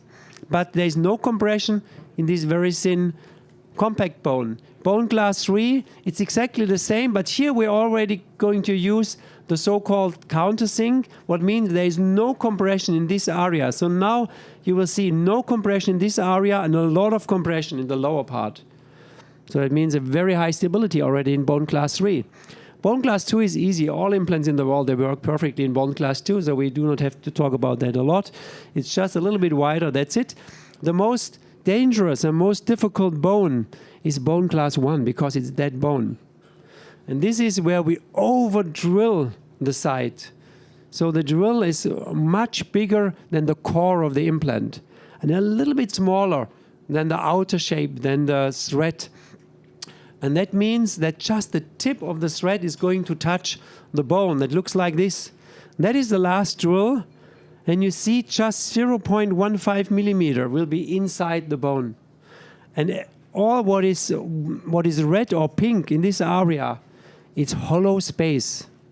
Hollow space, that is a space for stem cells, for bone growth, for laminar bone growth, for angiogenesis, for vascularization, for callus bone. And if you would overheat, if you would drill too strong, if you would overheat, you would just overheat in this area. But you would never overheat in this area. Why? Because there's no contact between the bone. The bone is the white. There's no contact in this area. And you're going to create the new de novo bone inside there. That makes totally sense. So you get the primary stability with this, and you get the long-term perfect new de novo bone in this area. So actually, this is the Bicon concept, this area.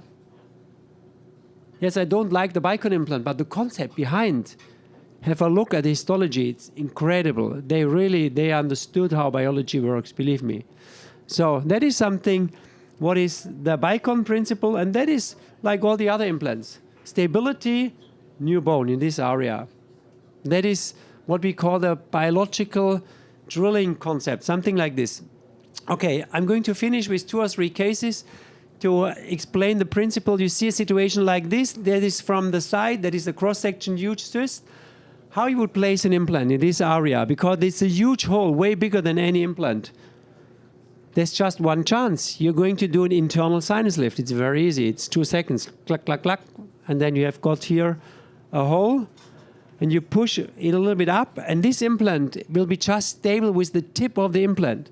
Everything around is hollow space. Of course, we don't leave it like this. We put some PF membranes. But the PF membrane is not a filler. It's just information. It's just matrix. So the new bone is going to grow through and through the PF. But the PRF is not creating or stabilizing a space. It's just information. And then we put a disc abutment on top. That is like the slice technique of Dr. Kakachi. And you see there was some months later when the patient sent me an X-ray. She was far away. That is the X-ray before. That was right after the surgery. And look at this. This is the final result. So normally she would have undergone external sinus lift in this area, believe me. And this was from one to the other in 2 appointments. That is exactly, if I would be the patient, I would like to have a treatment like this and not to wait and to lose all the bone, to lose all the gingiva and all those things. So that is when she came back with the abutment. You see, that is a 1-piece implant. The 2-piece implant became a 1-piece implant. And that is the final crown. So that is another nice case. That is the husband of the lady with the frozen thumbs. It's mostly like one patient is coming, and then the next time when we do the prosthetic work of the first of the couple, then we do the surgery of the spouse mostly. So he came when his wife received the final crowns. And this was very difficult because delayed implant means the soft tissue is gone. But you see, we received a very nice result anyway. We placed a sinus implant over there, a balcony implant over there. And that is when the patient came back, and you see it's perfectly healed. And when we placed the final crowns, this is right after placing the final crowns, and it's perfectly closed. So this patient is never ever going to show up and complaining about foot stuck in between the two teeth. But this is something you need a big emergence profile like we created with the balcony implant, and what would just work in immediate implants. And you see that is the final result. You see the bone is there. This is not perfect, but you see I don't work on my picture. They did like it is, so I don't change something. And you see all the bone grew back in this area. But this case is yet not finished, because when he was there, he complained about those two teeth, and he said his doctor wanted me to remove those two teeth as well. But I tested with the eyes; they were vital, and I couldn't see anything on the CT scan, so I left them in. A few months later, he showed up and was sitting on the dental chair and said, "Oh, what's going on?" He said, "Yes, my doctor at home, he wants me, my medical doctor, my MD wants you to remove the two teeth." I said, "Okay, so I don't see anything about those two teeth." So you can't see anything.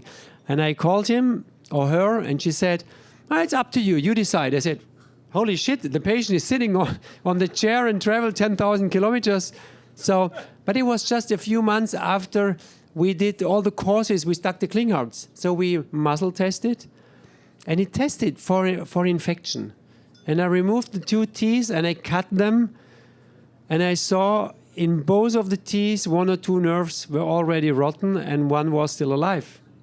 So I would never, so without the muscle testing, I would never have removed the two teeth. And it was good, because all his problems in his spine was gone. But the good thing in this case is that I've got a follow-up, what is very rare. And you see that where I did the external sinus lift, all the bone is back there. Here was the window for the external sinus lift, and the bone is back there. No membrane, no bone graft, no tags, nothing. Just the PF membrane, placing the gum back, that's it, and the bone is there. Because the perios is osteoinductive. You do not need to put anything artificial in this area. And we see as well, look at this, a beautiful bone on the sinus implant. And in this area, there was the cavitation in the lower. It's completely filled and healed with new bone. So we see it works. And you see this is quite nice. It's yet not perfect, but it's quite nice, the situation. But this was a delayed implant, what is very difficult. This situation in the lower with the balcony implant.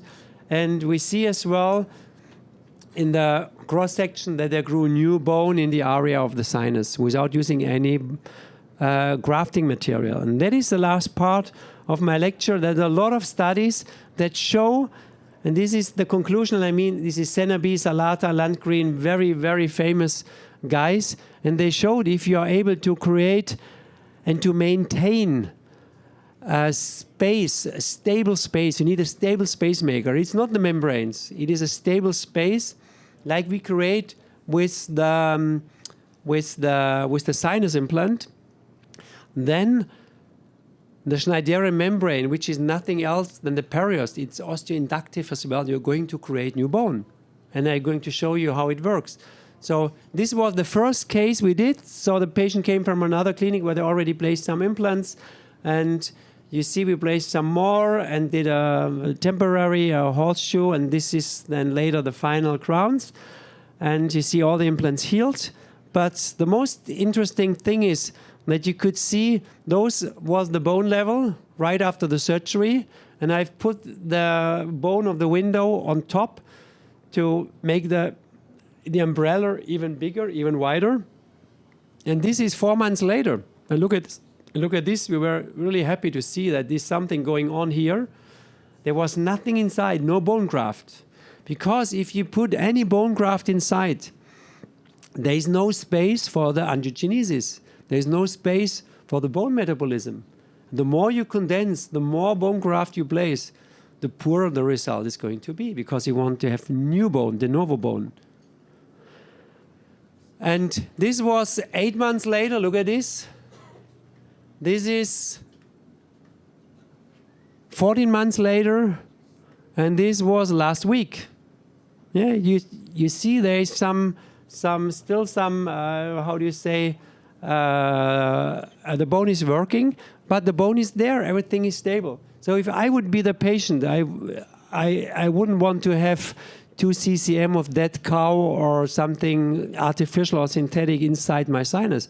I would like to have a concept which is going to build new bone, de novo bone, and this bone is healthy, it's safe, and it's going to work forever. So now there is the last case, a quite messed up situation, and you see there we had here a leftover I had to remove from the sinus, so that is why there's a little hole inside the sinus. But no worries, you just put some PRF, doesn't matter, you just glue it with the PRF, it's so easy. There was a hole inside the sinus and to the outside because of a cyst, and you see that is how I placed the window of the external sinus lift underneath the sinus plate to increase the diameter of the umbrella. And of course, when I'm collecting some autologous bone from the patient, because I do all the 4 cavitations in all patients. So the healthy bone of the cavitations, like the cortical bone, and we are going to clean, put it in the exudate, and then we use it again as a bone graft. But it's autologous bone, totally safe, super safe. And of course, we won't throw that away. And you see, that is the situation. I couldn't place an implant over there because there was this huge hole, and the sinus was compromised. So in this case, I didn't want to place an implant. It's one of the very rare cases where it was too risky, in my opinion. But you see, 4 months later, the bone is white. This was all bone graft with the autologous bone I collected from the cavitations. And you see it's perfect vascularization. So it's all the bleeding is there, it's a healthy bone, and I could place the next implant, the missing implant. And you see, in the meantime, we've already finished the crown in the lower. I think in a few weeks she's coming for the upper. But what is really nice is to have a look at the cross sections. So that is always the lateral, and where you see this yellow line, this is exactly the area of the cross section. That is before and that is after. Look at this. From this to this, the bone is there. Without any artificial dead cow or something like Sarasorb whatsoever. It's just made by the patient himself. Look in this area, how much bone we created. Look in this area, there was the perforation to the buccal side and into the sinus. So really messed up situation. Look at this, bone is all there, the hole is closed. You could still see the little bit dense bone of the allograft, the bone I took from the cavitation. Look at this, was too small, and I've made it wide and into the sinus, and so we could place an implant. Look at this before, after. Before we removed the titanium implant, and after with the zirconia implant. So you see, this is a concept, and for me the most important rule in dentistry is we should treat our patients like we would like to be treated, or like we would treat our family members. And believe me, I'm doing 200 sinus lifts a year, but I would never ever in my family place any artificial material like synthetic material or dead cow. Never ever. So why should I use it in my patients what I would never use in my family members? So that was quick look at the Swiss BioHealth concept. So you know that normally it takes 2 to 3 days, something like this, to explain everything. And so this is why we created a really nice place in Switzerland, the Swiss BioHealth Education Center. This is Simon Pieri. This is our technician. He's working now for 25 years with zirconia. This is Dr. Kay in his lectures. This is about sinus lift. This is even Sami Molcho. This is Dr. Shokrun. And in the meantime, we have even built a little cafe and restaurant where everything is vegan, organic, sugar-free, and gluten-free. And some dentists coming for shadowing us, they receive their own treatment during the shadowing week and having a nap in the hyperbaric oxygen chamber whatsoever. So it has become a really nice place. So if you're interested more into this concept, and there's nothing what we hide. If there's something new, the same day we're going to publish it. There's no secrets. And so if you want to learn more about the Swiss BioHealth concept and to shadow, these all the patients I've never seen before. So I go into the surgery and I know exactly the same than you, nothing. And there's a situation we have to solve. It's very interesting for me as well, like for the dentist shadowing. And always at the end of the week, there's a 2-day course about 1 day about biological dentistry and 1 day about ceramic implants. And then you know everything what we do, and it works. So that is the education center. You've got some more information over there. There's another really nice thing we're going to do, I think the 4th or 5th time from Monday on. So we have like we call it Surgery Week, where we go to our dear friends to Costa Rica because they're accepting the CE registration. And so there are about 12 to 15 dentists performing about 40 to 50 surgeries, placing about 300, 400, 500 implants. And they will be supervised by my dear friend Andres Fernandez, who is one of the best maxillofacial surgeons I have ever seen. So he's really amazing. And by me. So if you have a case where you say, I've never done an external sinus lift and I would like to do it with a backup, so go to Costa Rica. It's amazing. It's a beautiful place, and we are there to help. We are there to solve the problems if something is going wrong. So you're super, super safe.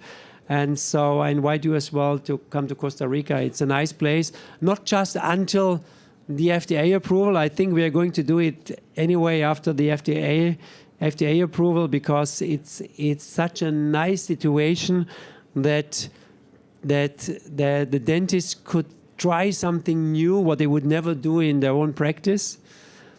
But with the backup of Andres Fernandez and me, they know they're super safe, and so we can help.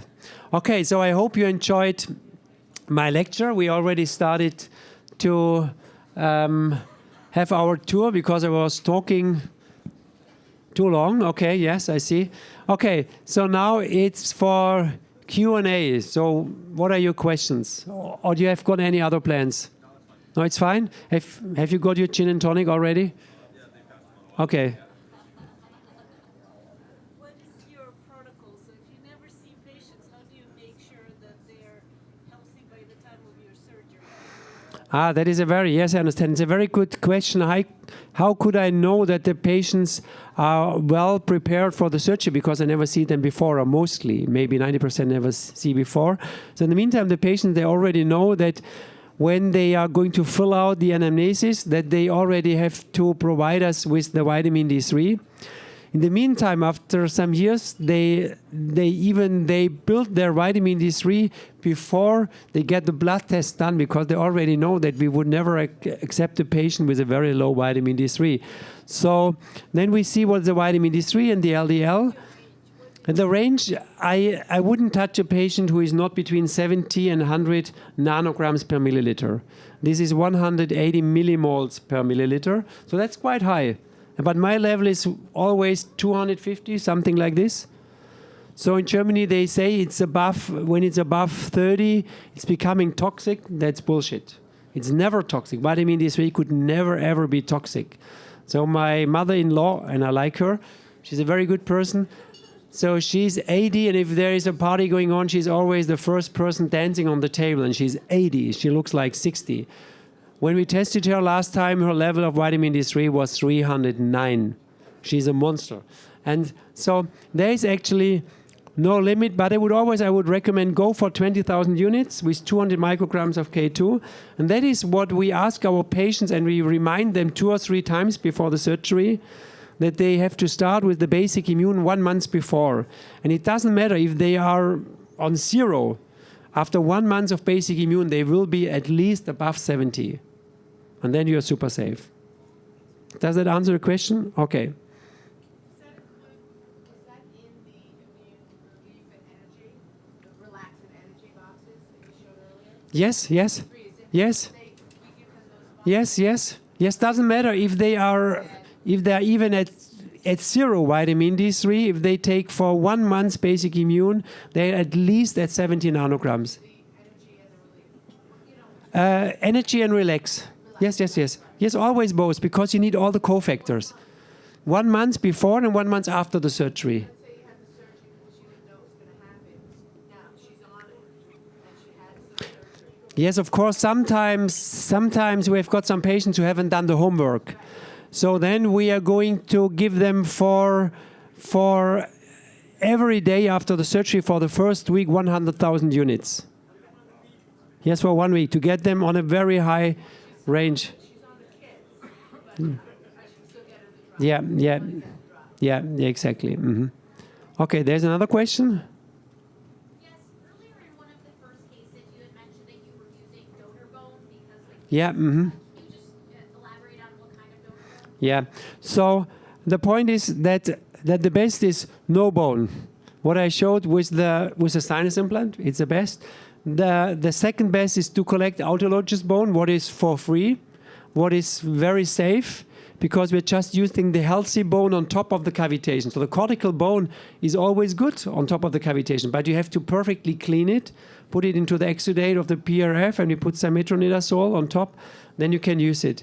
But in totally compromised situations like him, I would just use donor bone. So that's from donors. And this is when they get a hip replacement. This is bone, and they know the donor, and you could have a follow-up 5 years later, if still everything is okay. I mean, if you would be in need for blood or for a new heart, you would never take it from the cow or from the pig, always from a human. So this is in case you would need some bone from somebody else. I would just go for human donors, never for animals. Yes, but this is just in very compromised cases where we have no chance to solve the situation in another way. Maybe it's once in a year. So those first cases you showed where you did full arches, Yeah. are you usually preparing the abutments? Yes. Yeah. Yeah. So we are using the TCP zirconia, not the ATZ. So many companies, they have gone to ATZ, what is aluminium toughened zirconia.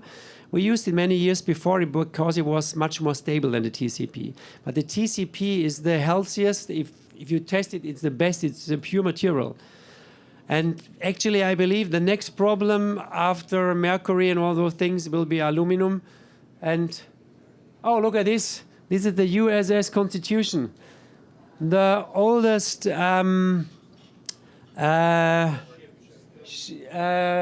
still in use and in service, and it's the proud of America, and I think I read that it was never ever how do you say, shot. So they said it's invulnerable, or invulnerable. Yes. So it's amazing. I wanted to see it all the days. Beautiful. Okay, it's a nice place.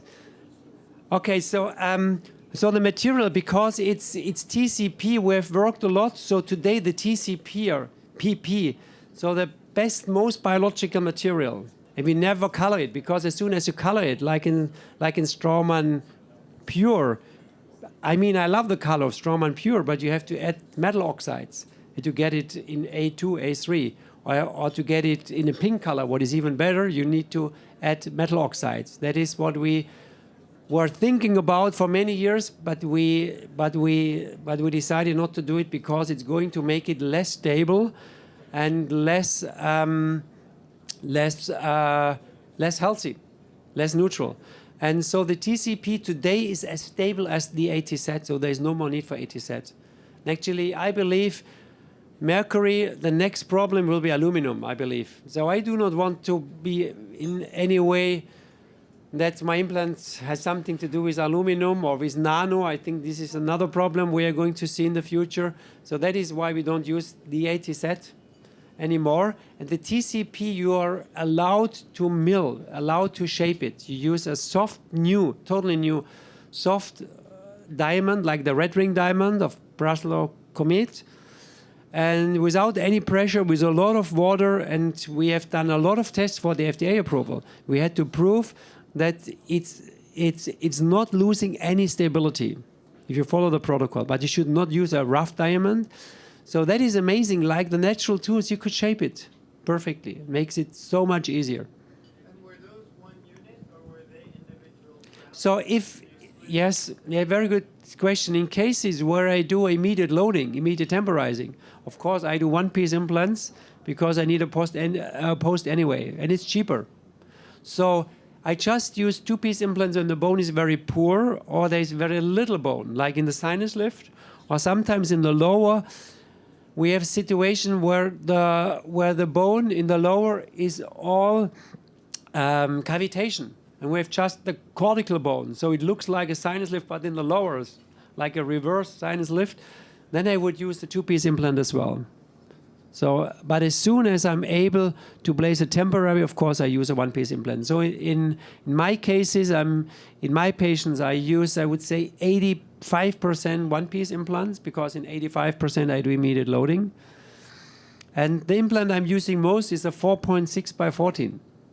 That is a nice thing in immediate implants. It's not you're saving so much time and you're preserving the bone and soft tissue, but you could use much wider diameter. So the risk for fracture is zero.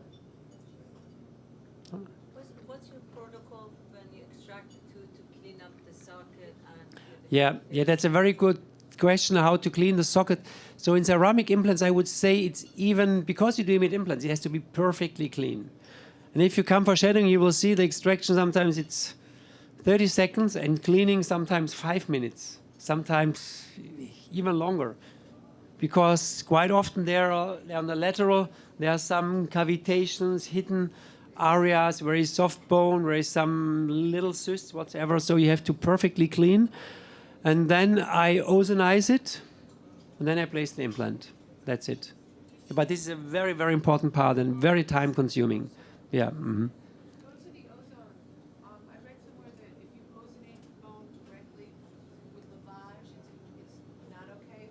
Direct ozone is okay. Is that, do I have it backwards? Meaning saline has ozonated, for instance. Yes. Yes. We ozonize directly. And Direct air or direct lavage? we use the so-called ozone tray. That is a little glass tip where you produce the ozone right on the tip of the glass. And I like that more than injecting ozone, because if there's a perforation, you could blow up the patient with the ozone. So that is more safer. Yeah, mm-hmm, yeah, and it works. Mm-hmm. In the case that you had where the implant didn't have any buccal bone, Yeah. why did you remove the threads? Was that so that you could get the tissue attachment to that part of the implant? Yeah, that was a very good question. Why I removed the threads where I lost all the buccal bone on this canine? This is because that was the type of the gingiva was a very thin gingiva. So I was a little bit afraid that the threads could come through the soft tissue. That is why I made it very flat. But in the curve, to put any bone makes no sense. You are never going to create any bone on the buccal side in the not at this time. Today I would put some PRF. I would do the brushing technique to expand it a little bit, and I would place some apical metro sutures to create attached gingiva. But at this time I didn't know those techniques. There was yeah. Earlier you mentioned that placing 8 to 10 implants can activate the meridians for a patient. Yeah. How do you know? How do you determine that? How does that? Yeah. So this is very interesting. I was wondering for decades why all the meridians, they're running through the teeth. Why are they not running in the back of our head or maybe through the ears? 100% of all meridians are running through the teeth. And so the answer I received from Dr. Klinghardt, this is because the meridians, like acupuncture, acupressure, they need the activations through the contact of the teeth. We've got about 15,000 contacts with our teeth when we are talking, chewing, swallowing, whatsoever. It's about 15,000 contacts per day, and this is activating the meridian and the bone metabolism. That is something what you see when you build a bridge. Whereas the pontic underneath, mostly the bone is not very good mineralized. Or underneath a prosthesis, it's always the bone is demineralized. Why? Because there's no activation of the meridian. There's no activation of the bone metabolism. That is why nature created the root to be inside the bone, inside the jawbone, to forward the force and the activation of the bone metabolism. And so we've got 2 teeth for the kidney bladder meridian, so we need one for the incisors, so not 2 incisors, 1 is enough. But we need 1 for the canine because the liver meridian is just running through the canine. That is the only tooth where it's just 1 tooth for 1 meridian. So the canine always has to receive an implant. And then for the 2 premolars, 1 implant, that is a colon meridian and lung, and for the 2 molars, what is the stomach meridian, another implant. So 1, 2, 3, 4. So we need 8 implants. Otherwise, you wouldn't activate all the meridians. That is why we need at least 8 implants. Tammy? Yes. What, to clean the socket after you do extraction? Yeah. What mechanical tools do you prefer to use? A piezo, drill, laser, whatever? What tool? Yeah, I haven't got laser, so I use piezo and many different tools because this is if you clean perfectly, then you change the tool and you use maybe. And you see, you will be able to find some more. And then you use the piezo, and you're going to find some more. So that is why I use at least 4 to 5 different tools, because with every tool, you're going to clean a little bit better. How are you clearly determining cavitation? You mean before or after? Okay. Yeah. Yeah. Okay. Yeah. I would say so. So it's a very good question. How to diagnose a cavitation? So the point actually is, if you're this is a rule I created some years ago. If you are not 100% sure there is a cavitation, and actually all of us, we have all got 4 cavitations. I had one patient where she was referred by Dr. Klinghardt, and he said 4 cavitations. And in the CT scan, I couldn't see a cavitation in the left lower, and I did just 3. Some months later, she showed up again. She said, Dr. Klinghardt wants you to clean this as well. I said, there was nothing. And I taped it, and I opened, and there was a cavitation. How did you know? How do you know? Is that muscle Yes, yes. This is you could do it with muscle testing. So if you, but this is not the regular muscle testing. It could be wrong because if there is a blockage of the system, then it tests wrong. And this is the huge advantage of the RT, according to Dr. Klinghardt, that the RT is very precise. So you could muscle test, but if you have got a CT scan, you could measure with the Hounsfield unit the density of the bone, and if it's not perfectly dense, then there's a cavitation. And the point is, in my patients, and they're mostly compromised patients, we do all 4 cavitations. This is like, we say like bed and breakfast. So breakfast included. Yeah. So yeah, of course. And I've not seen not one case. Not even in my daughters. They've never seen a vaccination. They've never seen any drugs, nothing. And they received all the time vitamin D3, everything. And I had to do all the 4 cavitations. This is because of our environment, of all the microwaves. Is that because they had the molars taken out? So, Is that because they took their third molars out?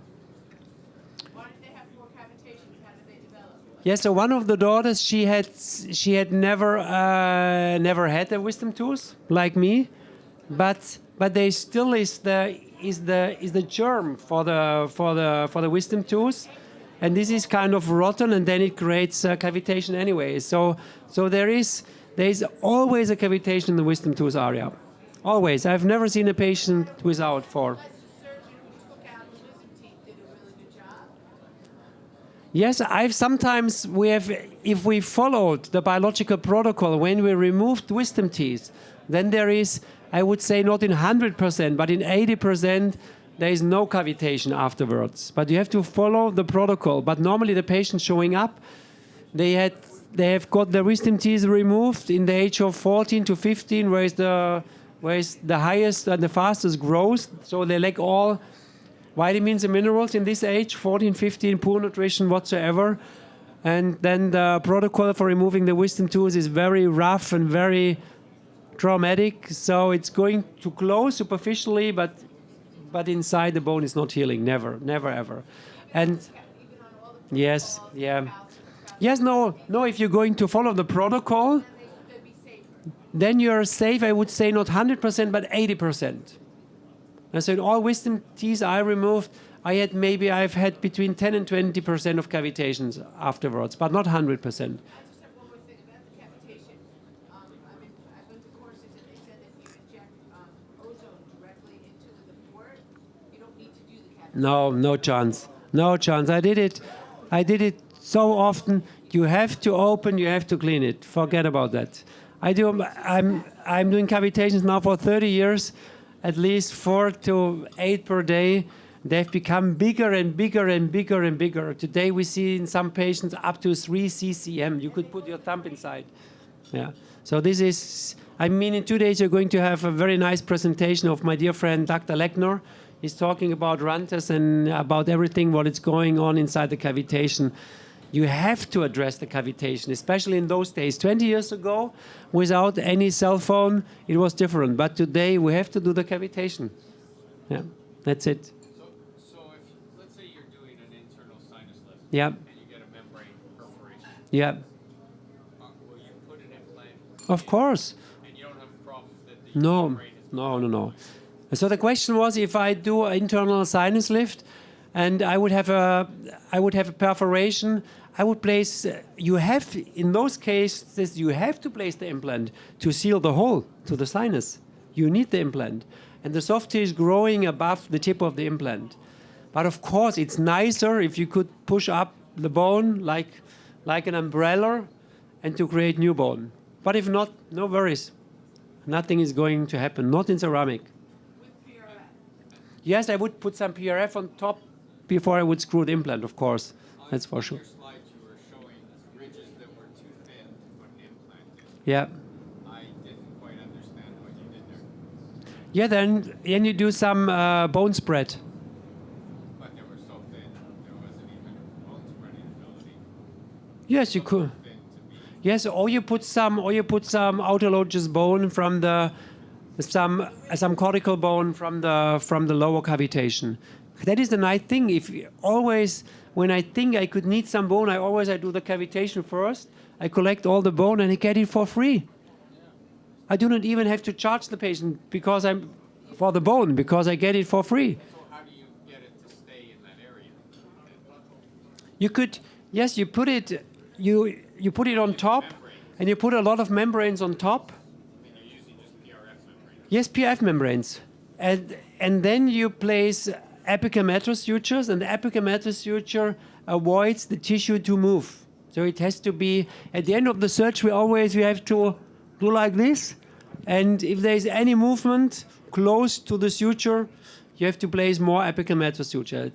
There should be at least 8 millimeters, no movement, from your cut to the buccal side and to the lingual side. Are you talking about a horizontal mattress? Or? No, that is the apical metal suture. That is where you go about 8 millimeters apical to your cut. You go through the periost, over the bone, and on the oral sides, you get out and you go about 2 millimeters and you go in again and to the other side, and then you will see that that is if you would nail the soft tissue, the full flap, to the bone, and from this point on, where is the knot of your suture, is no movement to the top of the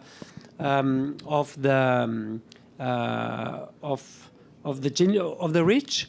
And the amazing thing is that has been the studies, and I've done a lot of cases, and you can see in my lectures that if you follow this protocol of the apical metasuture, what is very easy, it's 30 seconds per suture, you're going to create keratinized gingiva, because the keratinized gingiva is not a type of gingiva, what you have to transplant and you get it from the palate and put it to other places.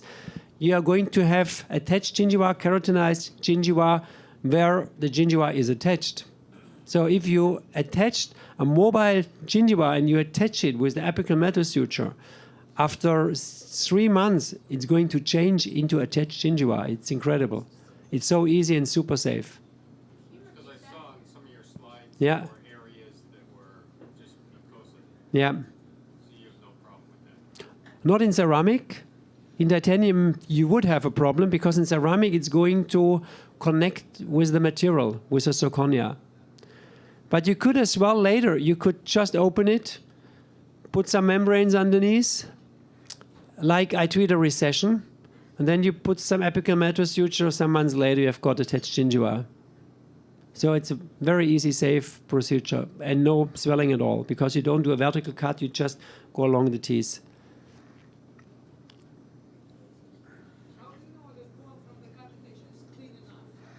Yeah, that's a very good question. Yes. Yeah, always just use the cortical bone, never what is inside, just the cortical bone. And then I take the cortical bone and I remove everything with a rose burr or with a very sharp knife, scalpel, whatsoever instrument, curette. So it's just the very hard cortical bone is left. And then I put it into the exudate. Never put it into saline water. You're going to destroy the bone. Always in exudate of the PRF, or in blood. You could use blood as well, of course. Take some blood and put it in there, or the exudate is even better. And then I put a little bit of metronidazole on top, just in case there would be still some bugs hanging around in this area. But it works perfectly. And it's for free. Huge amounts of bone, just for free. What is your protocol for wisdom teeth removal to minimize cavitations? And is there like a certain age to do it better, like 16 to 22? Yeah, very good question. This is, I would never remove wisdom teeth. So if it's possible, like I did in my daughters, I would wait until the age of 21.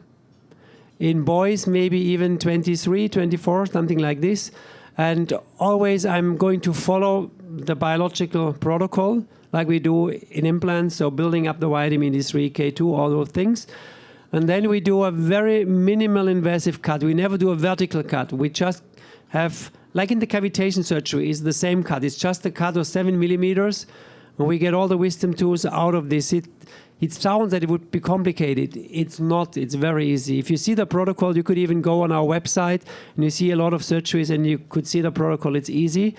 And then we are going to cut the wisdom tooth in many, many, many pieces. So we do not remove a lot of bone all around the wisdom tooth to make it quick. So it takes me about 45 minutes for one wisdom tooth. It takes a lot of time. But there is no swelling afterwards. And if the patient is coming the next day without any swelling, even if it was a really bad impacted wisdom tooth, then you know he won't develop any cavitation. Of course, he has to follow the protocol. But if you follow the protocol, there's a high chance that there is no cavitation. What is the velocity behind later, like 23 versus 16, 17? Yeah, as long as the patient is still growing, they have a higher need for minerals and vitamins.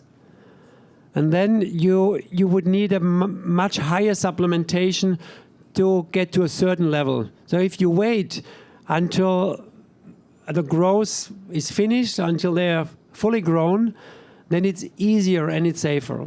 Like you wait for placing an implant. That was over there. When you take teeth out, Yeah. them out in one piece, do you use luxators, or what's your extraction technique to be atraumatic to the bone? Yeah, so of course we try to get it out in one piece. So I always, when I have the forceps, I do like an 8 in both directions, like this and like this, always an 8. And then mostly you're able to get the tooth out, but many of those teeth are ankylotic, so no chance. Then I'm using a so-called Lindemann. I don't know if it's the same. It's a very rough drill. I go inside the root. I don't touch the socket. If I'm doing the surgery in Switzerland, I do a Swiss cross. If I'm doing surgery in Germany, I do a Mercedes star like this, inside the root. And then I break, so we call it root in fracture. So I break the root to the inside. I never touch the bone, never touch the socket. And sometimes not even this procedure is working. Then I'm using a rose drill and I just pulverize the root. But I try not to remove any bone around the root. That would make it much easier, but you wouldn't know if you would still have enough bone to place an immediate implant. So we have to preserve the bone. Ceramic implants and parafunction, do they fracture? What do you do with parafunction? Yes. So the question was about parafunction. That's a very good question indeed, because so Dr. Klinghardt is always saying the dentist is the brain doctor. There is no brain doctor. There is an oncologist, there is a nephrologist, whatsoever, but there is no brain doctor. And we have not so many procedures to diagnose what's going on in the brain. But the bite height is crucial for the blood support to the brain. So there are a lot of studies, they show if you lose 1 millimeter of bite height, you're going to lose 50% of the blood support to the brain.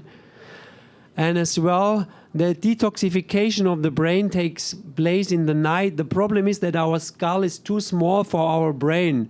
So many years ago, maybe 200,000 years ago, the skull was way bigger and the brain was a lot smaller. And so in these days, the brain cell shrinks up to 60% during nighttime. So the detoxification of the brain is just taking place in the night. And then it's opening a space in between the brain cells, what is called lymphatic system. But if there is compression on the TMJ, the venous outflow would not work and you can't detox. So it's important that we increase the bite height as much as possible. But of course, we have to take care about the muscles and the distance between the upper and lower. It's not so easy. That is something we test with the RRT according to Dr. Klinghardt. So we install a maximum bite height, but it should be open. Sorry? No. In the final teeth, and that is what you test upright, sitting or standing upright, and that is the bite height for the final crowns. And then we let the patient lie down, because if you lie down and you are flat, you could increase the bite height. But this should be reversible. So that means that is like a night guard, or we call it detox align or detox splint, which will be a little bit higher. With the RT test, you could test that the regulation is open. And the patient should be in a parasympathetic mode, and that the blood vessels should be open. That is something you could test with the muscle test. And so that is so important, though we dentists are responsible for the detoxification of the brain and for the blood support of the brain. And regarding the ceramic implants, your question was if there's a higher risk for fracture of the implant when they are maybe clenching their teeth. The very interesting thing is that we have seen that patients, as soon as you remove all the cavitations and all the root canals, if you follow the all-in-one concept where you clean everything at once, they stop with a bruxism. So they stop with a parafunction. They stop with clenching their teeth. That is very interesting because you remove all the stress. And I think a lot of you guys, you have seen patients with a perfect occlusion and they still there grinding their teeth like hell. And other patients, everything is messed up, no grinding of their teeth. Yes, yes, I believe you have seen that very often. This is if there is stress in the system, they are grinding their teeth. So if you clean everything, all metal out, all cavitations out, all root canals out, they stop grinding their teeth.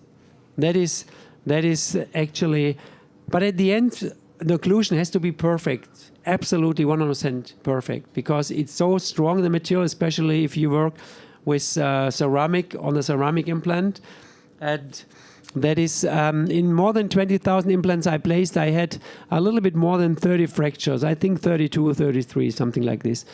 But not one fracture the last 5 years. So now, since we have this shape, in my practice, all the fractures are gone. But all the fractures I saw earlier, they all occurred 12 to 24 months after placing the final crowns. So that is, and that is not because of aging or wearing off whatsoever. This is because of the occlusion. And I think in those patients, the occlusion was not perfect. And that is why it wear off and in implant broke. And this is something I think still in zirconia, because it's so stiff and what we put on top is so stiff as well. We have really to take care about the occlusion, but it's much less, but it's a lot less risky if you follow the all-in-one concept and if you remove all the stress, because even the occlusion would be not 100% perfect. And sometimes it changes. If they go for osteopathic treatment, it could change from one day to the other. But if you remove all the stress, there's a lot lower risk that they would grind their teeth and break the implant.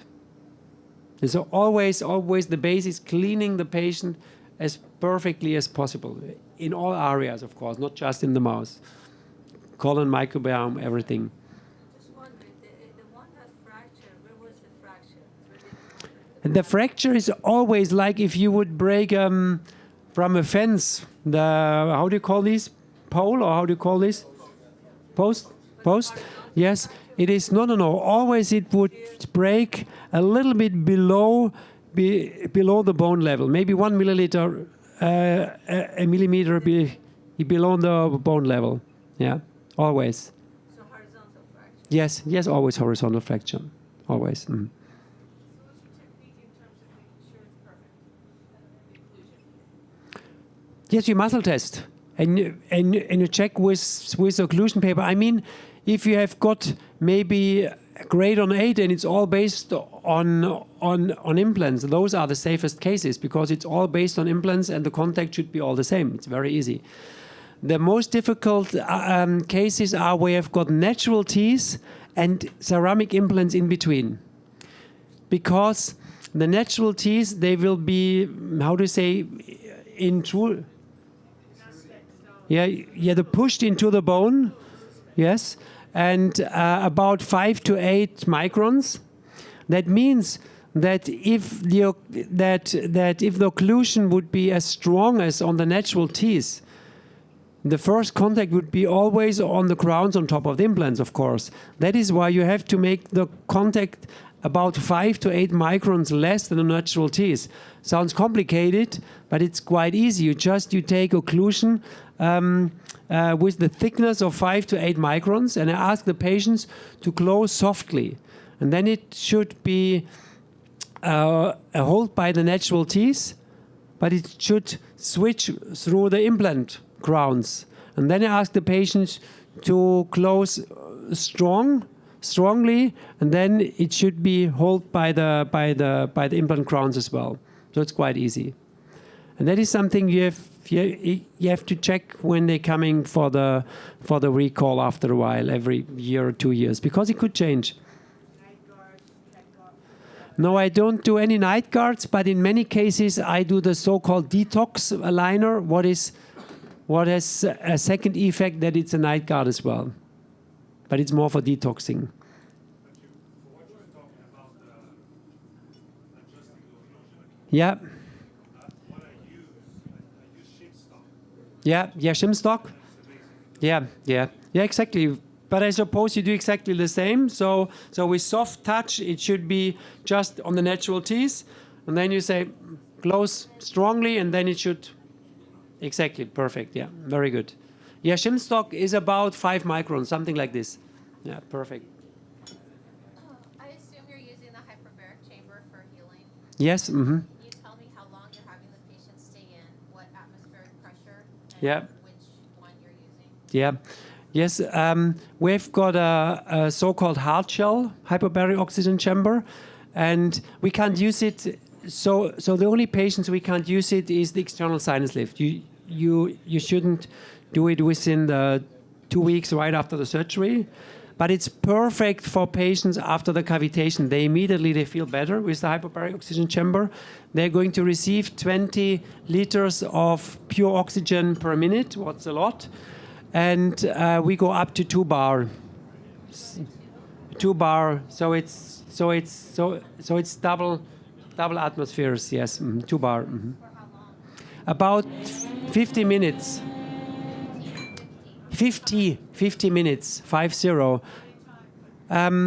Yes, as often as possible. I mean, the patients, when they're coming to the clinic, they stay mostly for 1 week, and you wouldn't do it more often than once a day. So maybe they would have it on the second, third, and fourth days, 3 to 4, 5 times, and that is so. So most of the patients, they do it 3, 4, 5 times, but they feel immediately better right after the hyperbaric oxygen chamber. They say, "Wow, they feel better," because you're enhancing the vascularization and building new blood vessels.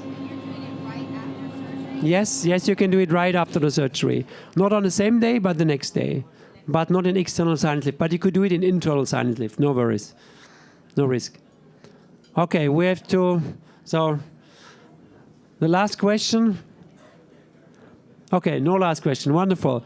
Okay, thank you so much. It was really my pleasure. Thank you. Thank you.